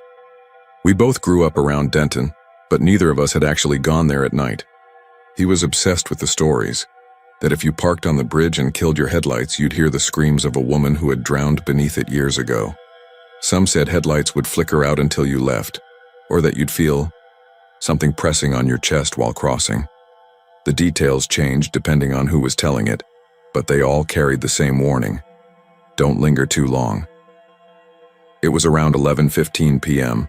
when we pulled up in Chris's old black Honda Civic, rattling from the speakers blasting some old rock station. The closer we got, the more the roads narrowed and curved until the pavement gave way to cracked asphalt and dirt shoulders. The trees leaned over us, dense with bare branches like skeletal fingers interlacing above. He turned the volume down as we reached the clearing, and I remember the sound of the gravel popping under the tires, how the silence seemed to rush in all at once. The bridge itself was smaller than I'd imagined. It wasn't the kind of towering structure that spanned a massive river. No, this was an old truss bridge, single lane, rusted metal bones covered in graffiti, the kind you had to take slow if you didn't want to scrape your car against the sides. A thin creek ran beneath it, swollen from the recent rains. The air carried the scent of wet earth and stagnant water. I felt uneasy before we'd even stopped the car. "Looks smaller than the pictures," Chris said, almost disappointed. He leaned forward over the wheel, peering through the windshield like maybe the darkness was hiding more. Still creepy, though. We rolled to a stop in the middle of the bridge. The Honda idled, headlights cutting straight into the metal, beams ahead. The graffiti glowed in shades of white and neon from old spray paint. For a moment, I thought about how quiet everything was. No cicadas, no frogs. Just the low hum of the engine and the faint creak of the metal settling under our... "Wait, you ready?" Chris asked, grinning at me. His breath fogged up the glass in front of him. I nodded, though my stomach was tightening in a way I couldn't explain. He turned off the headlights. The world collapsed into black. I don't know if you've ever been in a place that's so dark. Your eyes strain but find nothing, where the only light is the faintest reflection of the moon in water you can't see directly. The bridge seemed to vanish around us. I could feel it beneath the car, but looking out, it was as if we were suspended in empty space. For a long minute, nothing happened. We sat in silence, listening. I thought about saying something to break the tension, but before I could, I heard it, a single sharp cry. It wasn't distant, it wasn't muffled, it came from beneath us, from the creek directly under the bridge. It was the sound of a woman's voice, raw and shrill, carrying up through the metal and wood like it had been waiting for us. Chris swore under his breath and immediately flicked the headlights back on. The beams flooded the bridge, the rusted rails, the trees just beyond. Nothing moved. The creek below rippled, catching the light in faint flashes, but there was no one down there. "Tell me you heard that," he said, gripping the wheel tighter. "I heard it," I said, though my throat felt dry. We both stared forward, neither of us moving. The Honda's engine rumbled like it was the only real thing anchoring us there. After a while, Chris laughed nervously, shook his head and said, "Probably some drunk messing around down there. You know how kids are." But his voice cracked when he said it, like he didn't believe it himself. He put the car in gear and we crossed the rest of the bridge, pulling into the dirt on the other side. The moment the tires touched solid ground, the headlights flickered, just For half a second, but enough that both of us noticed. "Okay, that's weird," Chris muttered. We got out of the car. The air felt heavier, colder somehow, as if stepping off the bridge hadn't taken us away from it at all. The trees loomed, taller here, and the path that wound into them seemed darker than the rest of the woods. Somewhere in the distance, water trickled, but the sound was faint and uneven, like something dragging itself through the creek rather than flowing naturally. I wanted to suggest we just leave, but Chris was already walking toward the railing, peering down at the water. I followed reluctantly. The creek shimmered faintly under the moon, swollen and muddy, swirling with fallen leaves. It looked harmless, but standing there, I could feel the pull of it, like it wanted something from us there, Chris whispered suddenly, pointing. "Did you see that?" I squinted. At first there was nothing. Then I caught it, a ripple cutting across the water, moving against the current. Something pale surfaced briefly, almost like a face, then slipped under again before I could be sure. My chest tightened. "Let's go," I said, my voice firmer this time. But Chris shook his head. No, hang on. I want to see." He leaned further over the rail. I grabbed his arm, uneasy, but he shrugged me off. The creek below stilled, perfectly calm again. Too calm. That's when the screaming started again. This time it wasn't a single cry. It was drawn out, high-pitched and agonized, echoing from beneath us. It rose up through the water and the bridge like it was inside our bones. Chris stumbled back, his face pale, and I swear the metal beneath our feet vibrated with it. Then, as suddenly as it began, it stopped. The silence afterward was worse. It was as though the world itself was holding its breath. No wind, no rustle of leaves. Even the water looked frozen, like glass. Chris and I didn't talk on the drive back. Neither of us wanted to say out loud what we'd heard because naming it would make it too real. His headlights worked fine once we were away from the bridge, but when I got home and shut my door behind me, I could still hear the sound of that scream, buried under the hum of my house like it was waiting to rise again. I didn't go back to the screaming bridge after that night. Chris swore he would, but he never did either. Every so often, though, we'll mention it to each other, never for long, just enough to confirm we both remember. Because the truth is, I'm not sure what we heard was ever human at all. And sometimes, late at night when everything in my house is quiet and still, I'll catch myself holding my breath, listening, waiting to make sure that scream isn't starting again under my feet.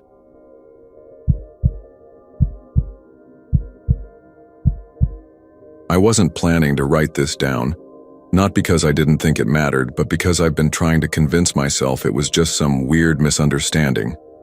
A trick of memory, or a coincidence, or maybe me being tired on the road. But the longer I let it sit in my head, the heavier it gets, like a weight pressing down on the back of my skull, demanding to be put into words. So here it is. If it reads scattered or unorganized, forgive me. I've gone back and forth on whether to even share it at all, because saying it out loud makes it feel more real. And if it's real, then I don't know what the hell to do with. It was the night of March 14th, 2022, around 9:45 p.m. I remember the exact time because I had checked the dash clock twice, once before leaving my buddy's place in San Antonio, and again when I realized I was making slower time than usual. On Highway 281 heading south, the weather was clear but cool. The kind of dry, crisp air that makes your windshield look crystal sharp under your headlights. There wasn't much traffic, just an occasional set of taillights up ahead or headlights flashing past in the opposite lane. It was a Monday night, so things were quiet. I had about a quarter tank of gas left, which wasn't great considering I still had 2 hours before hitting my place outside of McAllen. Normally I like to fill up before I leave the city, but I'd been distracted at my friend's house and told myself I'd grab something on the way down. I wasn't worried because there are usually a few little stations dotted along 281 once you clear the outskirts, though they get farther apart the closer you get to the ranch country. Around 10:15, I spotted a flicker of neon just off the shoulder up ahead. At first I thought it was one of those rundown taco shacks that stay open late, but as I got closer I saw it was a small gas station. Not one of the big names like Shell or Valero, just a squat little building with a single island of 2 old, Pumps under a metal awning. The sign above it was half lit, buzzing in red and white, though I couldn't make out the name. I slowed and turned in, gravel crunching under my tires as I pulled up. The place looked, well, old but not abandoned. The lights inside the small store were on, yellow and warm, and a radio was faintly playing something country, the kind of twangy fiddle and guitar that feels like it's been looping since the 70s. I got out, shivered a little in the chill, and started filling up. The pump was old enough that you had to lift the metal lever and it clunked loudly into place. The numbers spun behind cloudy plastic, mechanical instead of digital. It smelled faintly of motor oil and dust. While it pumped, I glanced around. The station sat alone on the side of the highway, surrounded by flat fields and scattered mesquite trees. Beyond that, just darkness. No other businesses, no houses, nothing. When the tank was nearly full, the door jingled open and an old man stepped out. He had on worn jeans, a plaid shirt tucked into them, and one of those oil company caps, though the logo had faded with age. He raised a hand in greeting. His skin was tanned and lined, and his smile seemed genuine, the kind of practiced friendliness that comes from years of dealing with strangers. "Evening, son," he said, his voice gravelly but kind. "Heading far?" "McAllen," I told him. "Long stretch still." He nodded, adjusting the cap. "Better to fill up now. Not much between here and there after dark." I smiled and agreed. He didn't hover, just stood near the doorway, like he was keeping an eye out but didn't want to intrude. I finished pumping, screwed the cap on, and walked inside to pay. The inside of the station smelled of old wood and something faintly sweet, like pipe tobacco. The counters were clean but scuffed with age. Behind him on the shelves were a few dusty candy bars, some chips, and a row of motor oil cans with designs I swear I hadn't seen since I was a kid. No credit card machine, just a big register with chunky buttons. 35 even, he said after glancing at the pump total. I handed him 2 20s and told him to keep the change. He looked at me, then gave a little nod like he appreciated it more than he let on. "You drive safe now," he said, tapping the counter lightly. "Road gets lonely this time of night." I thanked him again, pocketed the receipt, and left. As I got in the car, I saw him still standing at the door, watching as I pulled away. I chalked it up to an old man with not much company, living for these little interactions. The kind of thing that makes you feel a little warm about small-town life. The next morning, I was telling my coworker about the drive, mentioning the station because I couldn't remember seeing it before. I go down 281 a lot for work, so I thought maybe it was new, or maybe I just overlooked it. My coworker frowned. "What station?" "Closest one down there is in George West, and that's off 281, not on it." I described it, the 2 pumps, the neon sign, the old man. He just shook his head. "Man, I think you're mixing it up with somewhere else." That bugged me. I'm not the type to confuse stuff like that. So that Friday, I drove the same stretch again, planning to stop and get a snack, maybe even chat with the guy if he was there. Only, when I got to the spot, there was nothing. Not a pump, not a sign, not even a gravel lot. Just a flat stretch of field with some mesquite brush. I slowed down, even pulled off to the shoulder and stared. I was certain it was the same spot. There was no mistake. But there was no gas station. When I got home, I couldn't let it go. I Googled Highway 281 South gas station and variations of it, but the only ones listed were the modern ones further down. Out of curiosity, I started searching old local forums and even historical archives. That's when I found an old newspaper clipping scanned onto a genealogy site. It was from 1982, an article about a tragic fire at a small gas station on 281. It said the station had been family-run for 3 generations until a faulty heater sparked in the back room. The building burned down fast and the owner, an elderly man, died in the fire. The photo attached showed the charred remains of the station. 2 pumps, a bent metal awning, a half-burned sign that matched the one I'd parked under. The caption even listed the owner's name, though I won't share it here. I stared at that article for a long time. My receipt, which I'd kept in my glove box without thinking, suddenly felt like lead in my pocket. I pulled it out.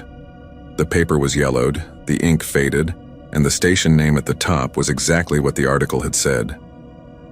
The date, though, was printed clear as day, March 14th, 2022. I don't know what to do with that. I haven't told my coworker or anyone else since because I know exactly how it sounds. But the receipt is still in my desk drawer, tucked between pages of a book. Sometimes I take it out and stare at it, trying to convince myself it's some prank, some elaborate mistake. But the paper smells faintly of tobacco and gasoline, and I can still remember the way that old man smiled at me under the hum of neon light, as real as anything I've ever known. The worst part is I've driven that stretch twice since then, and both times, around the same mile marker, my radio has cut out into faint static. Not loud, not sharp, just soft and steady, almost like a voice under the noise trying to say something I can't quite catch.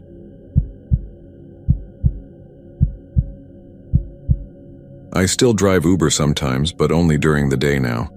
If you ever find yourself out near Highway 114 between Grapevine and Bridgeport, especially late at night, I'd strongly suggest you avoid giving anyone a ride. It's not worth it. I learned that the hard way, and to this day I wish I could explain what I saw. I've tried telling myself it was a trick of the light, exhaustion, anything other than what I actually felt in that car. But the truth is, I'm not sure anymore. This was in late October of last year. I remember the exact night, Thursday the 27th. Dallas had one of those early cold fronts that blew in quick and sharp. The temperature had dropped into the high 40s, and the sky had that clear, brittle look it gets after a rain passes. I had been driving since 6:30 p.m., trying to squeeze in some decent fares before the weekend crowds. Around 11:15, after dropping off a business traveler near DFW Airport, I got a ping from a pickup not too far west, off the feeder road near Highway 114. The profile photo was blank, just initials, DS, and a pickup pin that looked like it was placed at some kind of roadside gas station. Normally I avoid those late-night out-of-the-way rides, but I was close and figured it'd be a quick fare toward Fort Worth. I accepted. I pulled into the gas station around 11:25. It wasn't a chain one, more of an independent stop that had definitely seen better decades. The overhead lights buzzed and flickered, the kind of yellowish tint that makes everything look sickly. Only one car was parked at the pumps, a dusty silver Camry with no license plate on the front. I idled by the side of the building, checking the rear view, when I noticed there wasn't anyone outside. No movement at all. A minute later, the back door of my car opened. I jumped a little because I hadn't seen anyone approach. No footsteps, no sound of gravel shifting. But when I looked up, the seatbelt was tugged across and clicked. The rider sat directly behind me. I couldn't get a good look in the mirror. The shadows seemed to cut across his face. But I thought I saw a dark jacket, maybe a hoodie. He didn't say anything at first, just sat very still. Hey there, I said, trying to sound casual. For Daniel? There was a pause, maybe 5 or 6 seconds of silence before he spoke. His voice was low, soft, like someone speaking from the bottom of a well. Yes, Daniel. That's all he said. Just confirmed the name. I started the trip and pulled back onto the feeder, merging onto 114 West. The app destination was set to Bridgeport, a solid 45 minutes away. I wasn't thrilled about that this late, but a ride's a ride. At first, nothing about it was too strange.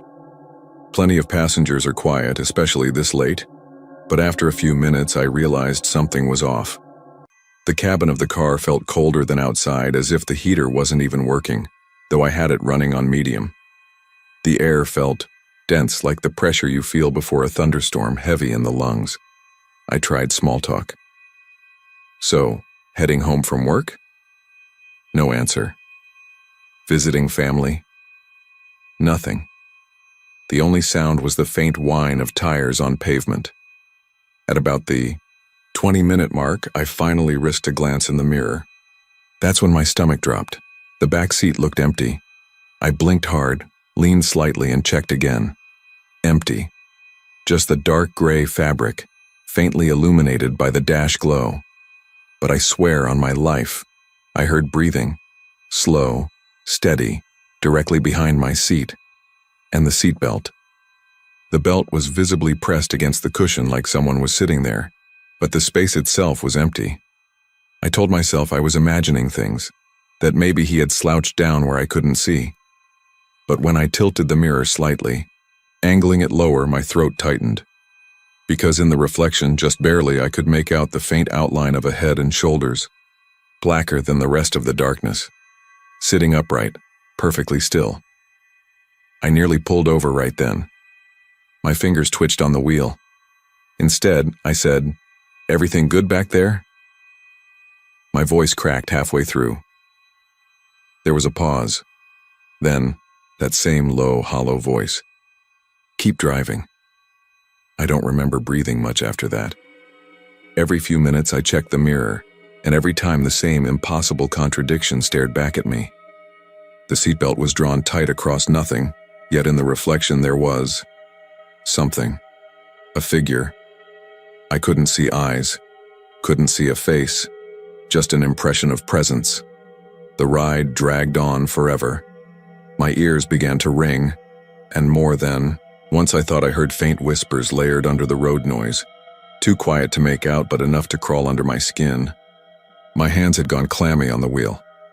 Finally, as we neared Bridgeport, the app directed me down an unlit 2-lane road lined with trees.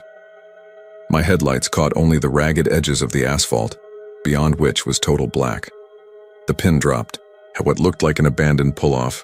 No houses, no buildings, nothing but overgrown weeds and a crumbling lot. I stammered. "Is this it?" The air behind me shifted, the sound of fabric moving. The seatbelt clicked free. Relief and terror hit me all at once. "Yes," the voice said. "Here." I pulled into the lot, trying not to shake. My eyes flicked to the mirror one last time. And I swear to you. The figure leaned forward slightly, its outline filling the glass, though the seat behind me was visibly empty. The temperature plummeted so fast my breath fogged in the beam of the dashboard lights. "Thank you," it whispered. The door never opened. There was no sound of footsteps, no movement. But the pressure in the car lifted, like something had exhaled after holding its breath for miles. When I finally looked back, the seatbelt hung loose, the buckle swaying slightly, as if it had been released just seconds ago. The ride ended on the app by itself. I didn't touch my phone. One moment the trip was still running, the next it flashed completed. I drove away shaking so hard I nearly ran off the road. My chest hurt from holding in fear, and the back of my neck prickled, as if unseen eyes were still fixed on me. I didn't take another fare that night.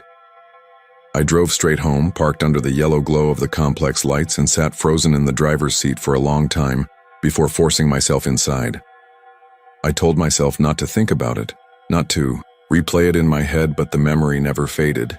In fact, it's worse now, because every time I check my trip history, that ride doesn't exist. No record of a passenger named Daniel, no fare logged on the 27th, nothing. But I know it happened. I quit driving nights after that.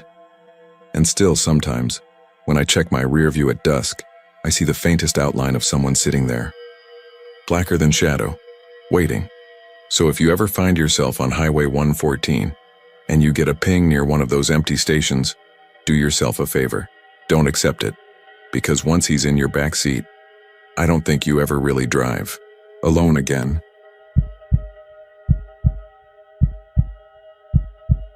It was October 14th, 2019, a Monday evening just after 7. I remember the exact time because I'd left work later than usual, and by the time I reached the edge of Caldwell, the sun had dipped below the tree line, leaving that strange, silvery glow that lingers right before full dark.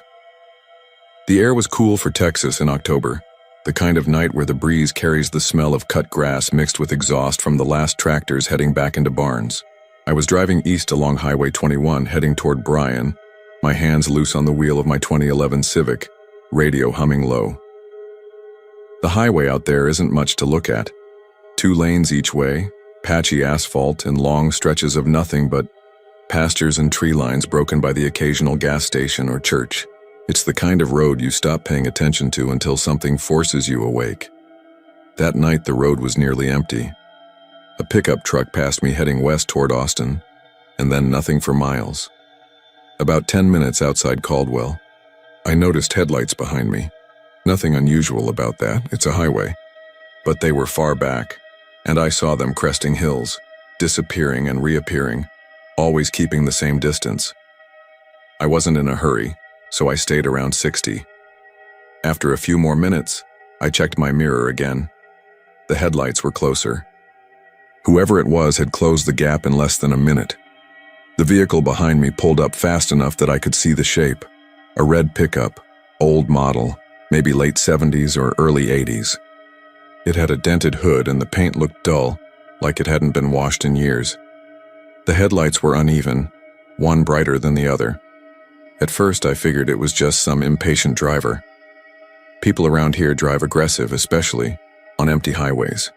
I eased onto the shoulder to let them pass. That's when the truck surged forward, closing the gap so close I couldn't even see the grille in my rear view. Just blinding light.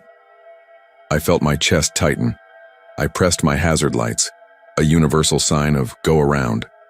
But the truck didn't move. Instead, it honked. One long, angry blast that rattled in my ears. I said out loud, "All right, man, chill," and kept the wheel steady. The truck stayed right there. My little Honda shook from the pressure of air between us. Then, with another violent honk, it swerved into the oncoming lane. My instinct was to brake, but before I could, it shot ahead, roaring past me so close I swear I felt the heat of its exhaust against my window. The tailgate rattled, showing rust spots and a bumper sticker too faded to read. It sped ahead, maybe 10 car lengths, then swerved back into my lane. For a moment I thought that was it, just some maniac with a death wish. But then the strangest thing happened. The truck slowed down. Not gradually, but in a sudden, jerking way, like it had slammed the brakes. I had to stomp mine to avoid hitting it. My seatbelt locked hard against my chest. I cursed and tried to change lanes, but every time I edged over, the truck shifted, blocking me. Its brake lights flickered on and off, taunting. My palms were slick against the wheel. I could feel my heartbeat in my throat. I shouted, "What the hell is your problem?" But of course no one could hear. Then, as sudden as it had appeared, it was gone. I don't mean it sped off. I don't mean it turned down some hidden road. I mean that 1 second the taillights were glowing angry red in front of me, and the next the road stretched empty under the moonlight. Nothing, just blacktop and endless tree line. I slowed to 40, scanning every turnoff, every stretch of gravel shoulder. Nothing. No dust cloud, no taillights in the distance, not even the fading rumble of an engine. It was as if the truck had never been there. I didn't breathe easy until I hit the gas station near Curtin, under the humming fluorescent lights. I sat there in my car with the engine off, hands shaking against the wheel. When I told my coworker, the next day he laughed it off, probably some drunk, took a side road. But the thing is, I've driven that stretch of 21 100 times. There aren't side roads where it happened, just woods. Over the next few weeks I couldn't shake it. I even searched online. That's when I found a handful of threads and posts describing the same thing. An old red pickup on Highway 21 that tailgates at insane speeds, honks like it wants to kill you, then disappears. Some said it forced them off the road. One guy claimed he hit it, but when he got out of his car there was no damage and no truck. What unsettled me most wasn't the stories themselves, but how people described the driver. Or rather, how they couldn't. Not one person could say what the driver looked like. Some swore the cab was empty. I told myself it was just local folklore, something to spook new drivers at night. But 3 months later, in January, it happened. Again. Same road, same time of night, same battered red pickup. This time it didn't honk. It just appeared behind me out of nowhere. 1 second the highway was empty. The next I was blinded by its headlights filling my rear view. I sped up, heart pounding, but no matter how fast I went, it stayed glued to me. At 75, 80, 85, my little car shook like it was about to come apart, but the truck never gained, never fell back, just hovered impossibly close. Then it did something I still can't explain. The truck pulled up alongside me. I turned my head just for a second, and the cab was empty. No driver, no passenger, just a cracked windshield reflecting the moon. I nearly lost control of the car. When I looked forward again, bracing for the crash, the road ahead was empty. I slowed down, pulse hammering, and drove the rest of the way home in silence. I've stopped taking Highway 21 at night. I'll add 20 minutes to my commute just to avoid it. But sometimes, even on different routes, I catch myself checking the mirror, watching headlights grow closer, waiting for that uneven glow of an old red pickup. Because the scariest part isn't that it appeared twice. It's that, when I told my brother about it, his face went pale. He said, "You too?" Then he told me about a night years earlier when he was coming back from College Station. Same stretch of road, same truck, same disappearance. The way he described it matched mine detail for detail, except for one thing. When the truck pulled up alongside him, he swore he saw someone in the cab after all, not a face. Just the outline of a figure slumped against the wheel, unmoving like a body left behind the glass. I don't drive alone at night anymore. But every time I hear a horn in the distance, no matter where I am, my stomach knots up, and I can feel the glow of uneven headlights burning into the back of my eyes.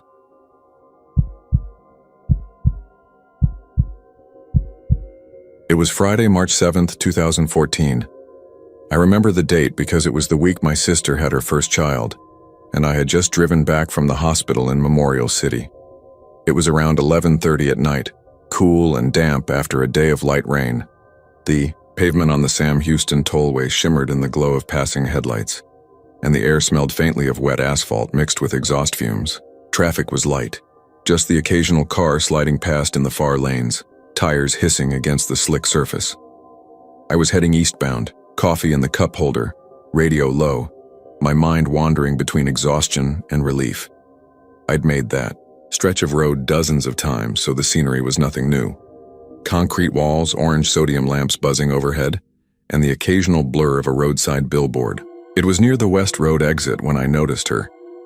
At first, I thought it was just a trick of the light, the way reflections sometimes catch in puddles and distort. But the shape resolved quickly. A woman. She was standing barefoot in the middle of the toll lanes just past the last booth, like she had wandered straight out of the night and into traffic.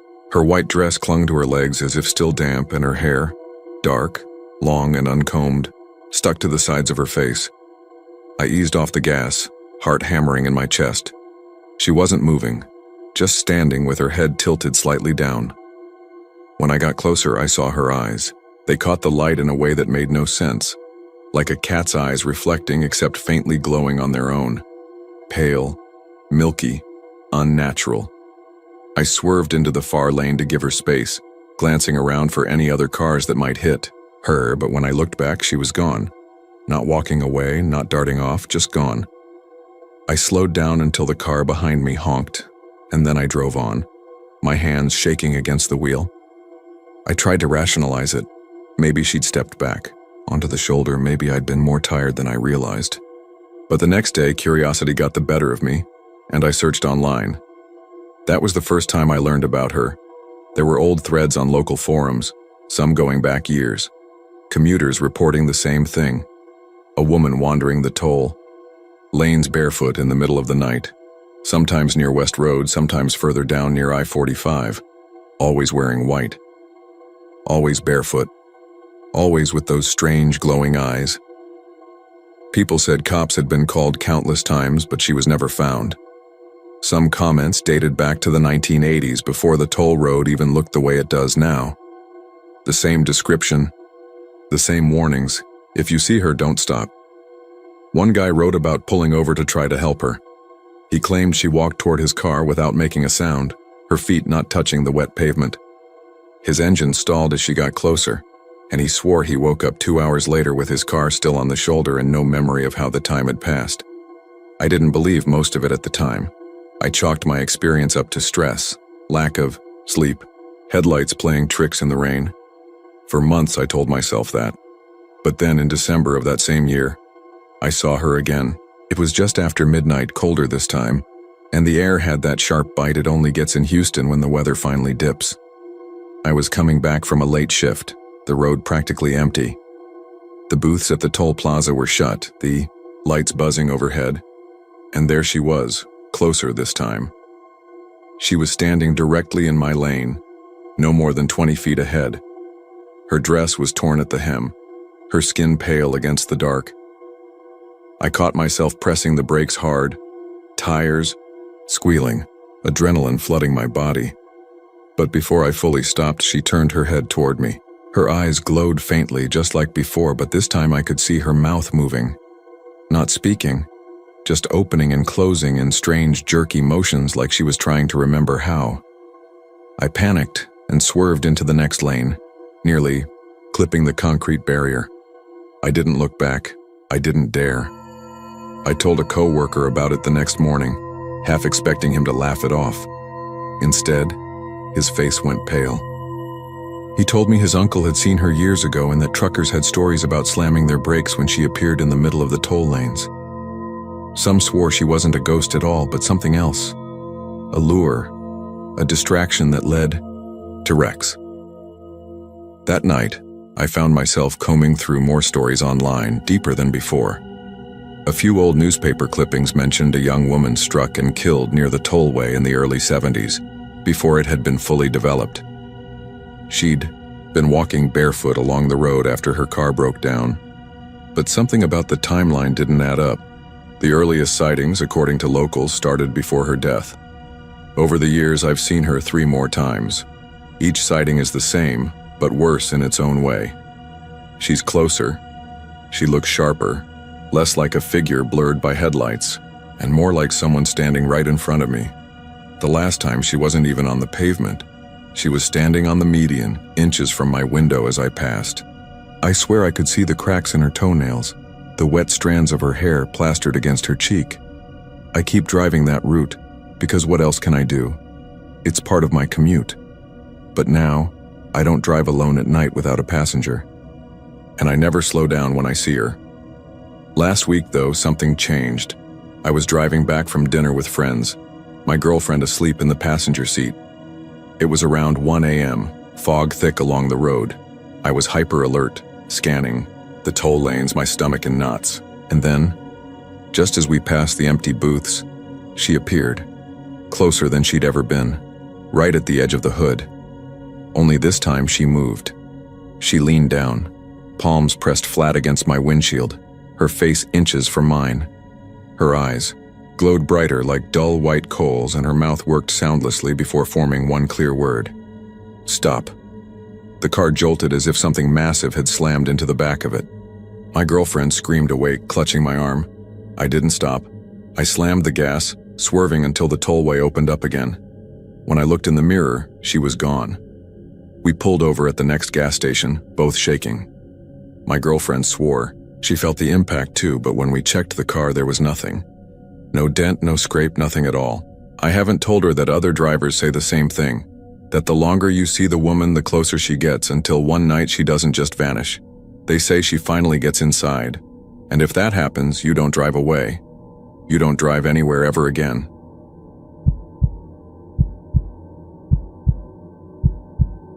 I don't usually tell stories online, but something happened years ago that I've never been able to shake.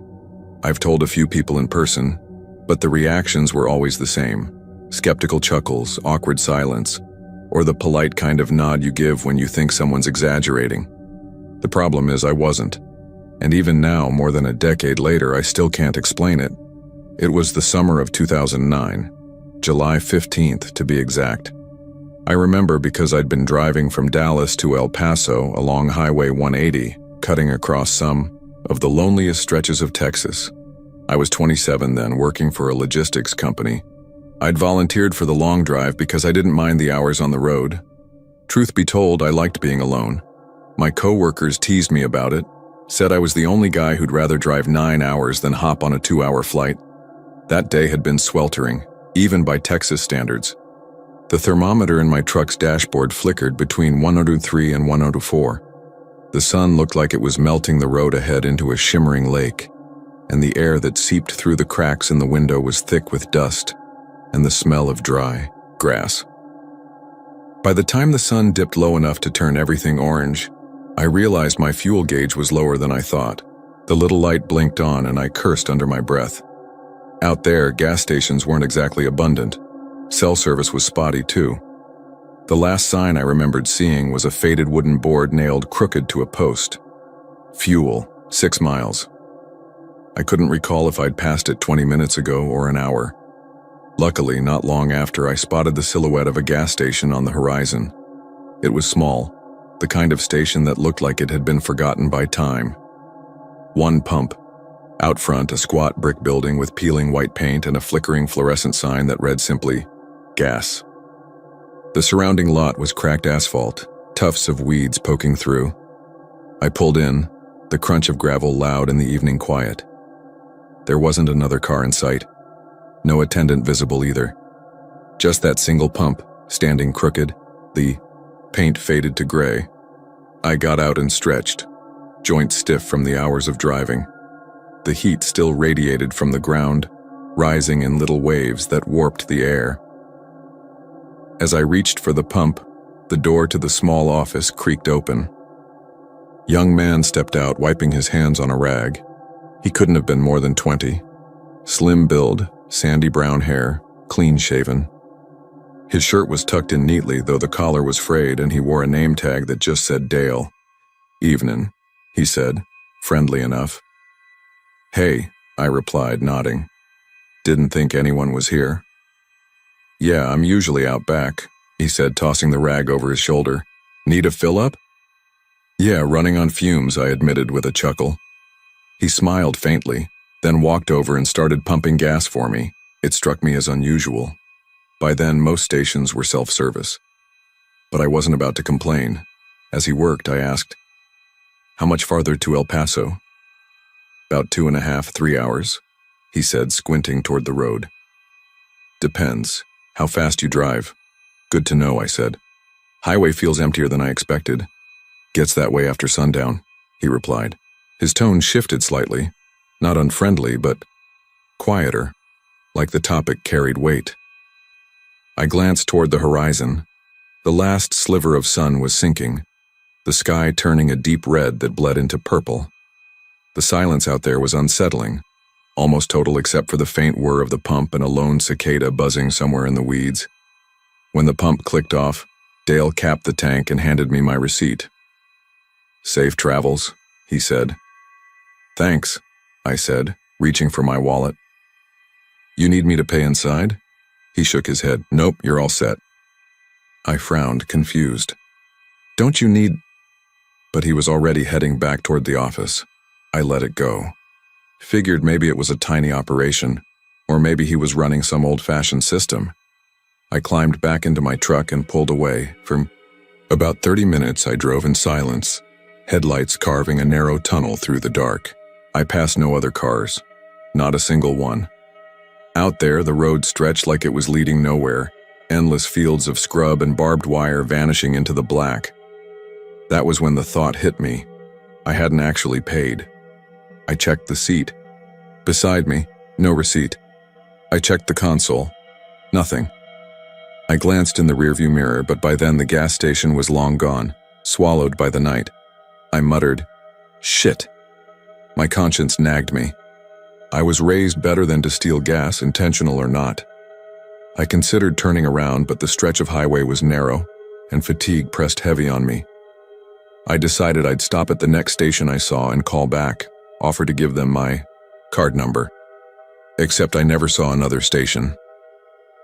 Not that night. I made it to El Paso around midnight, checked into my motel, and fell asleep without much thought. The next morning, though, I tried to do the right thing. I asked the clerk at the front desk if he knew of a little gas station about 2 or 3 hours east off Highway 180. He gave me a puzzled look. "Not out that way," he said. "Ain't been one for years." I frowned. "No, I just stopped there last night. Little white brick building, one pump, sign that said gas." He shook his head. "Buddy, only thing out there is an old, boarded up station. Closed down back in '96. Place is a shell now. Nobody works it." I laughed awkwardly, thinking maybe he didn't know the spot I meant. But later that day, on my drive back east, I kept an eye out. Sure enough, I found it. Only it wasn't like I'd seen it the night before. The sign was gone, the metal frame rusted and bent. The single pump lay on its side, weeds curling around it. The building was gutted, windows shattered, roof sagging, inward. The paint wasn't peeling, it was nearly all stripped away, leaving gray, pockmarked brick. The lot was cracked, overgrown, abandoned beyond saving. I sat there in my truck, engine idling, staring at the ruin. My hands went cold, because I knew what I'd seen. I knew who I'd talked to. Dale wasn't a dream. He wasn't a hallucination brought on by heat or exhaustion. I remembered his face, his voice, the way he wiped his hands on that rag. That night in my motel, I pulled out my laptop and searched the area. Took me a while, but I found it. A small article archived from a local newspaper dated 1995. The headline read, "Gas station attendant murdered in robbery attempt." The victim's photo was grainy, but it was him. The same young man, sandy hair, clean-shaven. His name was Dale Parker, 20 years old, killed late one July night by two men who never got caught. The article said he died on the job, at that very station. And here's the part that's haunted me since, the date of his death, July 15th, 1995. Exactly 14 years to the day before I met him. That's the end of my story. I don't expect anyone to believe me, but I can't shake it. Every July 15th, I think about Highway 180, about that lonely little station and the attendant who filled my tank and told me to drive safe. I never went back. I never will go back. But sometimes, late at night, when I'm driving long stretches of empty road, I catch myself glancing at the fuel gauge, and I wonder what I'd do if that light came on again. Would I stop, or would I keep driving, even if it meant running out of gas in the middle of nowhere? Because I don't think I could survive meeting him twice.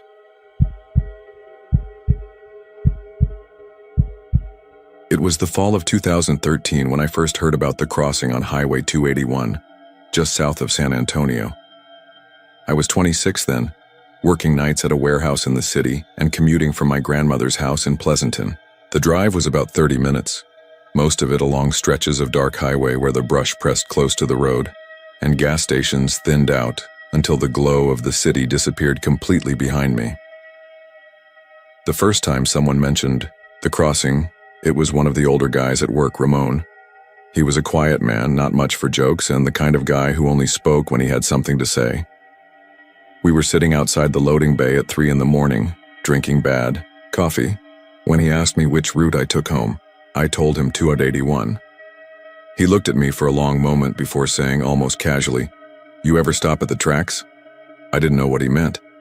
He went on to tell me that there was a spot where the old railroad cut across the highway, and how people said children had died there decades ago when a school bus stalled on the tracks. A train had come through fast and, well, he didn't finish the sentence. He just looked down into his coffee. I remember laughing, but he didn't.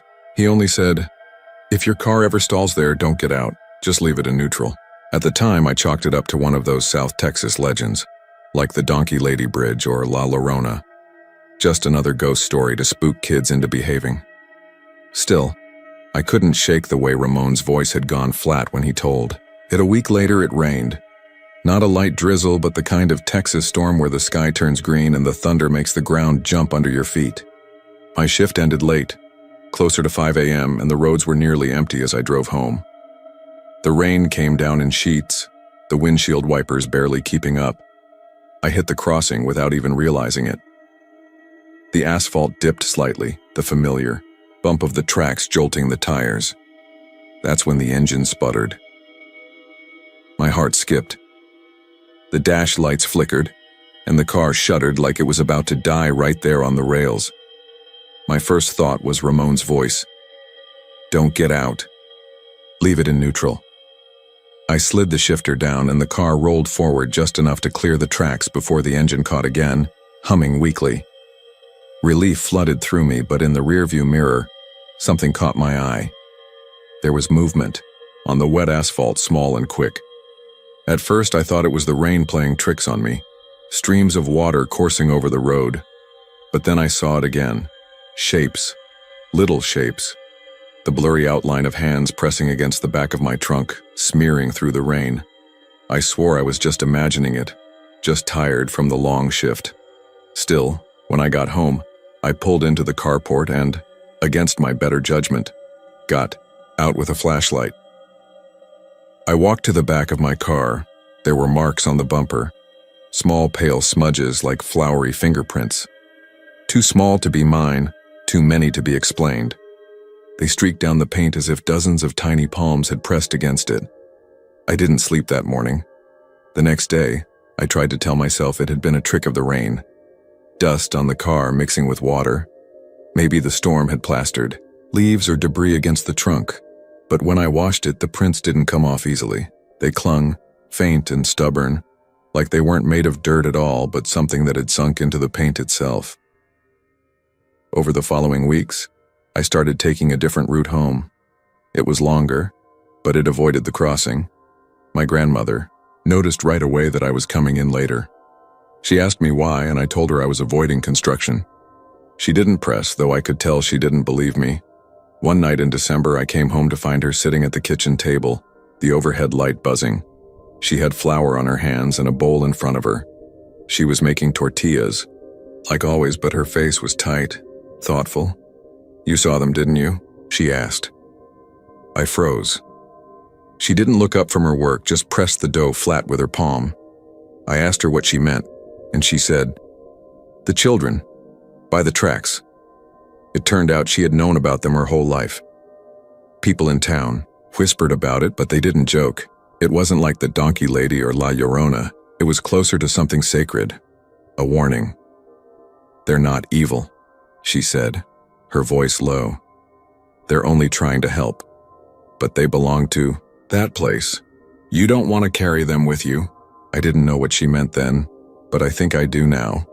Because even after I started avoiding the tracks, I still caught glimpses of them. Walking to my car after a shift, I'd hear quick little footsteps splashing in puddles behind me. Once, while waiting at a red light in Pleasanton, I looked in the side mirror and saw a child's face in the back seat, pale and watching. I spun around, but of course the seat was empty. The worst was the night I woke up to the sound of my car alarm. I went outside in the dark, the neighborhood quiet except for the steady beeping. The dome light inside the car was on. The back door was open. I could see the seats clearly from where I stood on the porch. Tiny flower handprints smeared across the upholstery. I sold that car not long after. Even now, years later, I can't drive past that part of 281. I know people who still sprinkle flour on their bumpers before going over the tracks, almost like an offering, proof that they believe. And every once in a while, late at night, I'll hear someone at a bar or a barbecue mention the children by the tracks. But I never join the conversation, because I know something they don't always stay by the tracks.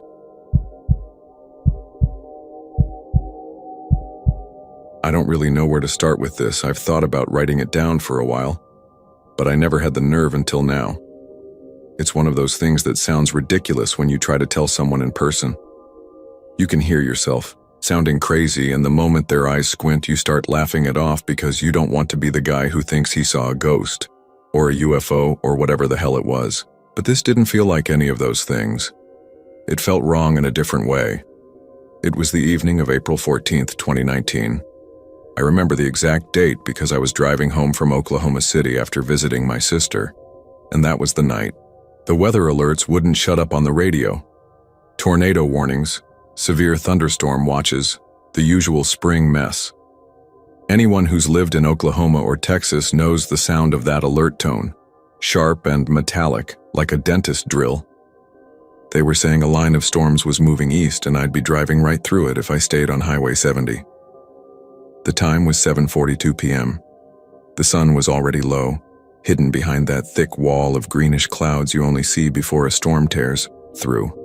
I was in my old 2011 Ford Focus, barely a quarter tank left, a cooler of Gatorade and half a sandwich in the passenger seat. The road was mostly empty, just stretches of asphalt winding between flat pasture land. The air had that heavy, swollen feeling like breathing through wet cloth. I cracked the window once, but the smell of ozone was so sharp it made my teeth hurt. so I rolled it back up. The first thing I noticed was the silence. Not the normal kind of rural silence, where you can hear crickets and maybe the lowing of cows somewhere in the distance. This was dead quiet. Even the hum of the engine sounded muffled, like someone had wrapped the car in blankets. I kept glancing at the sky, looking for rotation because I've seen enough storms to know what to watch for. About 15 miles west of Durant, that's when I saw it. Up ahead, across the two-lane stretch of 70, the clouds seemed to funnel, down, thick and dark, twisting in a slow spiral. It looked exactly like the beginning of a tornado rope, the kind that whips back and forth before it tightens. My stomach dropped. I pulled off to the shoulder, heart pounding, waiting for the roar, the debris, the rush of air that makes your ears pop. But it never came. The funnel touched the road about 200 yards ahead. It didn't tear up asphalt. It didn't toss fence posts or rip signs out of the ground. It just passed over like a shadow. The weirdest part was that there was no wind. My hair didn't move. The trees lining the fields on either side didn't bend or thrash. Everything was still. I sat there gripping the steering wheel, frozen. I told myself maybe it was just forming. Maybe I was lucky enough to see it before it really spun up. I wanted to believe that. But then the funnel shifted. It drifted left, then right, almost lazily, and I swear to God it looked solid and transparent at the same time. Like a column of dark smoke that somehow wasn't touching anything around it. I don't know why I did it, but I put the car in drive and started creeping forward. My hands were slick on the wheel. Every nerve in my body was screaming not to, but my brain was locked on the thought that if I just eased through, I'd be fine. Like it wasn't real. When I reached it, the world went soundless again. The radio cut to static. My phone on the dash went black, even though it had been plugged into the charger. I braced myself, white-knuckled, for the car to flip or shatter. But instead, the funnel swallowed me whole. It felt like driving into mist. Cold. Not wet, but bone-deep cold, like opening a freezer door and sticking your head inside. The windows fogged from the outside. My ears rang. And then, just as quick, I was through.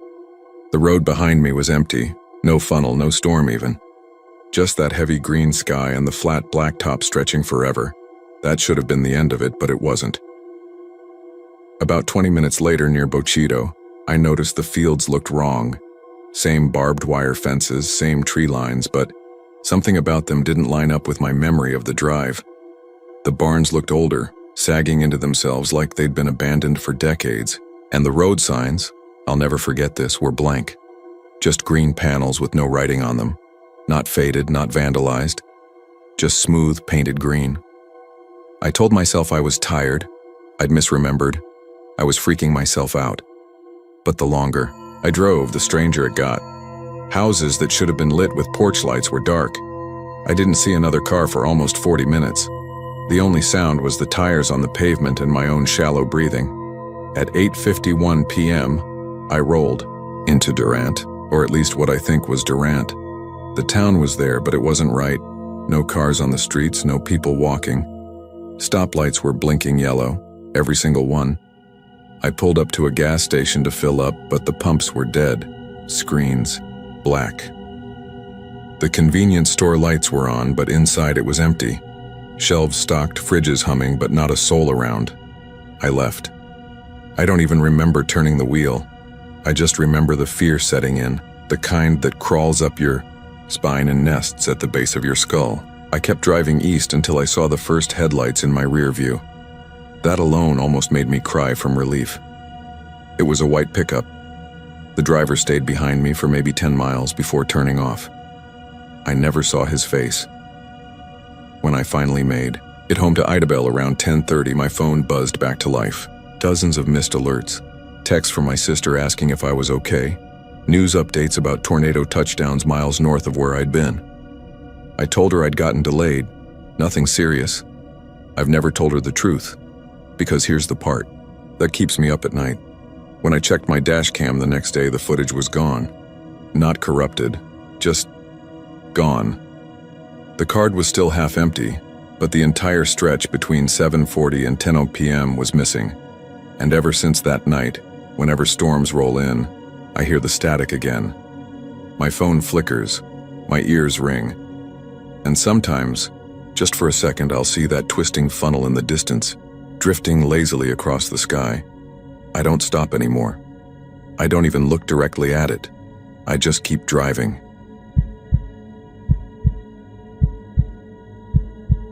It was the summer of 2019, the kind of heavy, airless July night where the humidity clung to your skin like wet cloth, and even the cicadas seemed tired of their own endless buzzing. I remember it clearly because it was one of the few times I ever drove Highway 190 after dark. Anyone from East Texas knows that stretch, a long, lonely ribbon of road that runs through pine forest so thick it feels like the trees lean in closer after sundown. My family lives in Livingston, and I was making the late drive back home to Killeen after visiting my uncle, who'd just gotten out of the hospital. I left later than I'd planned, closer to 10 p.m., figuring I could beat the worst of the traffic if I just pushed through. The air smelled of warm asphalt and pine sap when I first pulled on to 190.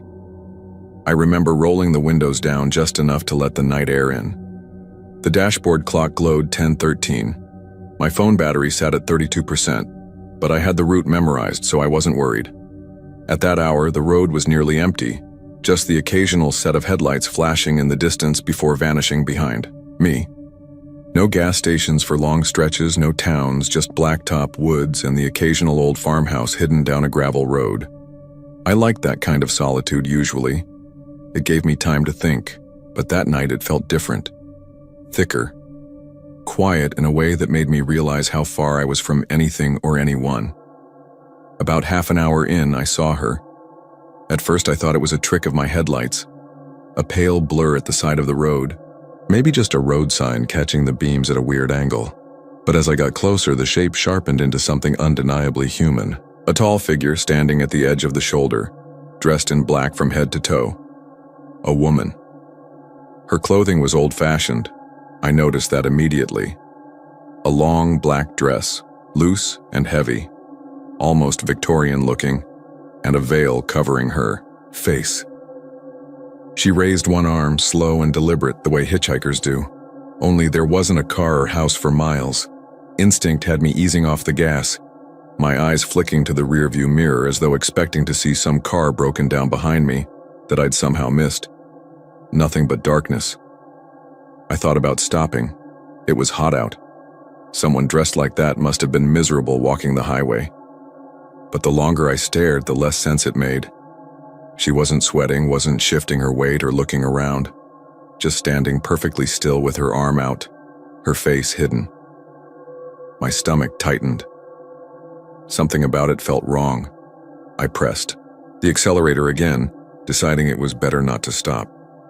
When I passed her, I turned my head just enough to glance out the passenger window. That's when I noticed the veil wasn't sheer. It was opaque like black mourning crepe, and beneath it the faint curve of a smile. Wide. Too wide. I snapped my eyes forward and gripped the wheel harder than I realized, knuckles pale in the glow of the dash. My breath came short, and I told myself I was overreacting. People wear strange things. Maybe she was coming from some costume event or funeral. I turned on the radio just to break the silence, but all I got was static. That stretch of 190 never had good reception, but somehow it felt intentional this time, the hiss filling the car like whispering. I shut it off again. For the next mile or two, I kept checking the rear view, half expecting to see her shrinking in the distance. She wasn't. Instead, on the third glance, I saw her again. Not by the roadside this time, but in the mirror. In the back seat. For a second, my brain refused to process it. My headlights still cut forward into empty road. Nothing behind me but black forest. Yet in the mirror, faint and shimmering as though reflected through dirty glass, sat the outline of that same tall woman. Veil, dress, that faint curve of lips. My heart jolted into my throat. I nearly swerved into the opposite lane before dragging the wheel back. When I whipped around, the seat was empty. Nothing but my crumpled jacket tossed there earlier. The air smelled faintly different, though. Sweet, like flowers left too long in stagnant water. I drove faster after that, 90, then 95. My eyes stayed locked on the road. my skin prickling as though someone stood just behind me. Every so often I dared another glance at the mirror. Sometimes it was empty. Other times, I thought I caught the hint of her silhouette, only to blink and find nothing there. I didn't stop, not until I hit the outskirts of Killeen after midnight. My hands trembling so badly I had to sit in the parking lot of a closed grocery store just to calm down before the last stretch home. I told myself it was fatigue. Highway fatigue. Hypnosis. The kind of hallucination long drives can conjure if you're tired enough. That's what I clung to, until 2 weeks later when I mentioned it offhand to a coworker. He froze, coffee cup halfway to his lips, and asked slowly, "Was it on 190? When I said yes, he nodded grimly. "Yeah. My uncle saw her too. Said she tried to wave him down, and when he didn't stop, he saw her in the mirror, smiling. He wrecked his truck trying to get away. Broke his collarbone. He swears she followed him all the way into town." He hesitated, then added, "You're not supposed to look, that's what they say. If you stop, she disappears. If you don't, she gets in your car." I laughed it off in the moment, but it stuck with me. Stuck hard. Because here's the thing. Since that night, every time I've driven alone after dark, doesn't matter if it's Highway 190 or just the 5-minute trip from my house to the gas station, I check the mirror. Sometimes it's clear. But sometimes, in the split second before I blink, I swear I catch her there. The faint outline of black fabric. The suggestion of a face smiling beneath the veil. Always smiling. Always waiting. And each time, I drive. A little faster.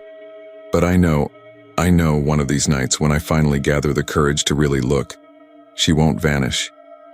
She'll be sitting there. Patient. Watching. Closer.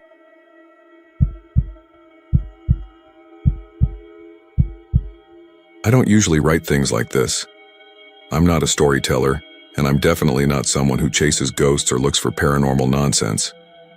I'm just a guy who drives a lot for work. I've been on the road for years, mostly in Texas, running between Dallas, Midland, San Angelo, and sometimes out to El Paso.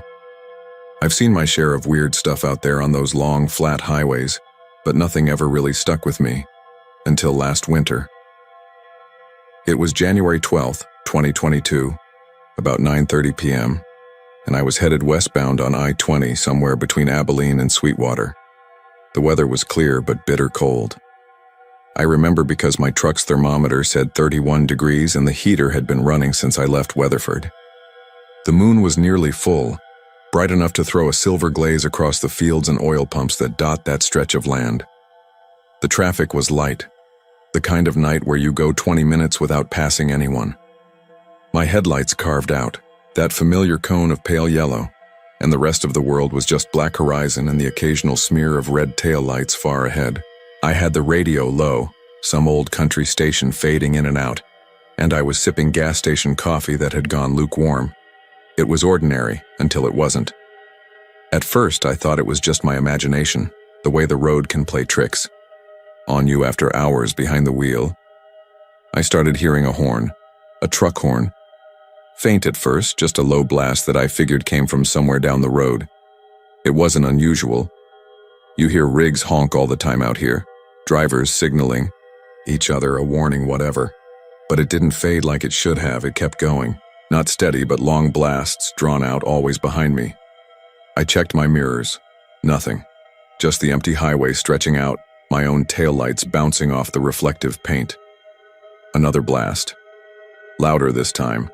I leaned forward, craning my neck, to see if maybe some 18-wheeler was gaining on me without its lights, but there was nothing. Just blacktop, moonlight, and silence until the horn came again. It's hard to explain how unnerving it was. I wasn't scared at first, just unsettled.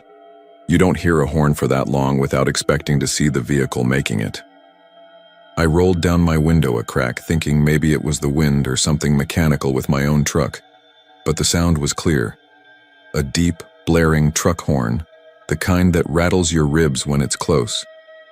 Only it wasn't close. Or it was. I couldn't tell. It was everywhere at once, behind me, above me, maybe even inside me. I tightened my grip on the wheel and pressed the gas a little harder. The speedometer edged past 80, but the horn didn't fade. If anything, it grew sharper, more insistent, like whatever was back there was matching me, pushing me to go faster. By the time I hit 90, I was sweating despite the cold. "Where the hell are you?" I muttered out loud, checking the mirrors again. My voice sounded small in the cab, drowned out by the next deafening blast. I flicked my high beams off and back on, hoping maybe I'd catch a reflection of chrome or a windshield. But there was nothing. Just the long stretch of highway behind me, flat and lifeless. Then, bang. The sound was so violent I nearly lost control of the truck. I thought for sure someone had rear-ended me, but when I steadied the wheel and glanced back, my rear window was spiderwebbed with cracks. My heart jumped into my throat. The horn had grown so loud it felt like it had physically struck me, like sound turned solid. I pulled onto the shoulder, tires spitting gravel, and slammed the gear into park. The horn stopped. Just like that. The silence afterward was worse than the noise. My ears rang, my chest heaved, and all I could hear was the faint hum of my engine. I sat there for what felt like forever, staring at the broken glass of my back window. It hadn't fully shattered, just fractured like a rock had hit it at high speed, but there hadn't been any rocks, and there sure as hell hadn't been a truck. Finally, I got out. The night air was so cold it burned my lungs. I circled the truck with a flashlight, scanning the highway in both directions. Nothing. No headlights, no taillights, no sign of anyone. My tracks were the only ones on the shoulder. The horn never came again that night, but I drove the rest of the way to Midland with the radio off, white-knuckled, jumping at every little noise. When I told a couple of guys at a diner the next morning, they just nodded like they'd heard it before. One of them, a bearded old trucker, wouldn't look me in the eye. He just said, "That stretch out by Abilene? Yeah, people hear things." I pressed him, but he wouldn't say more. Another driver muttered something about the endless horn and said a man had died out there years back, run off the road by a phantom rig. I don't know what I believe. What I do know is that every time I drive I-20 at night now, I keep one hand near the wheel and the other hovering over the radio knob, waiting. Sometimes I think I catch it again, just faint, like a memory. A low, rumbling horn bleeding through the night air. And when I do, I don't look in the mirror, because I'm afraid if I do, this time I'll see it.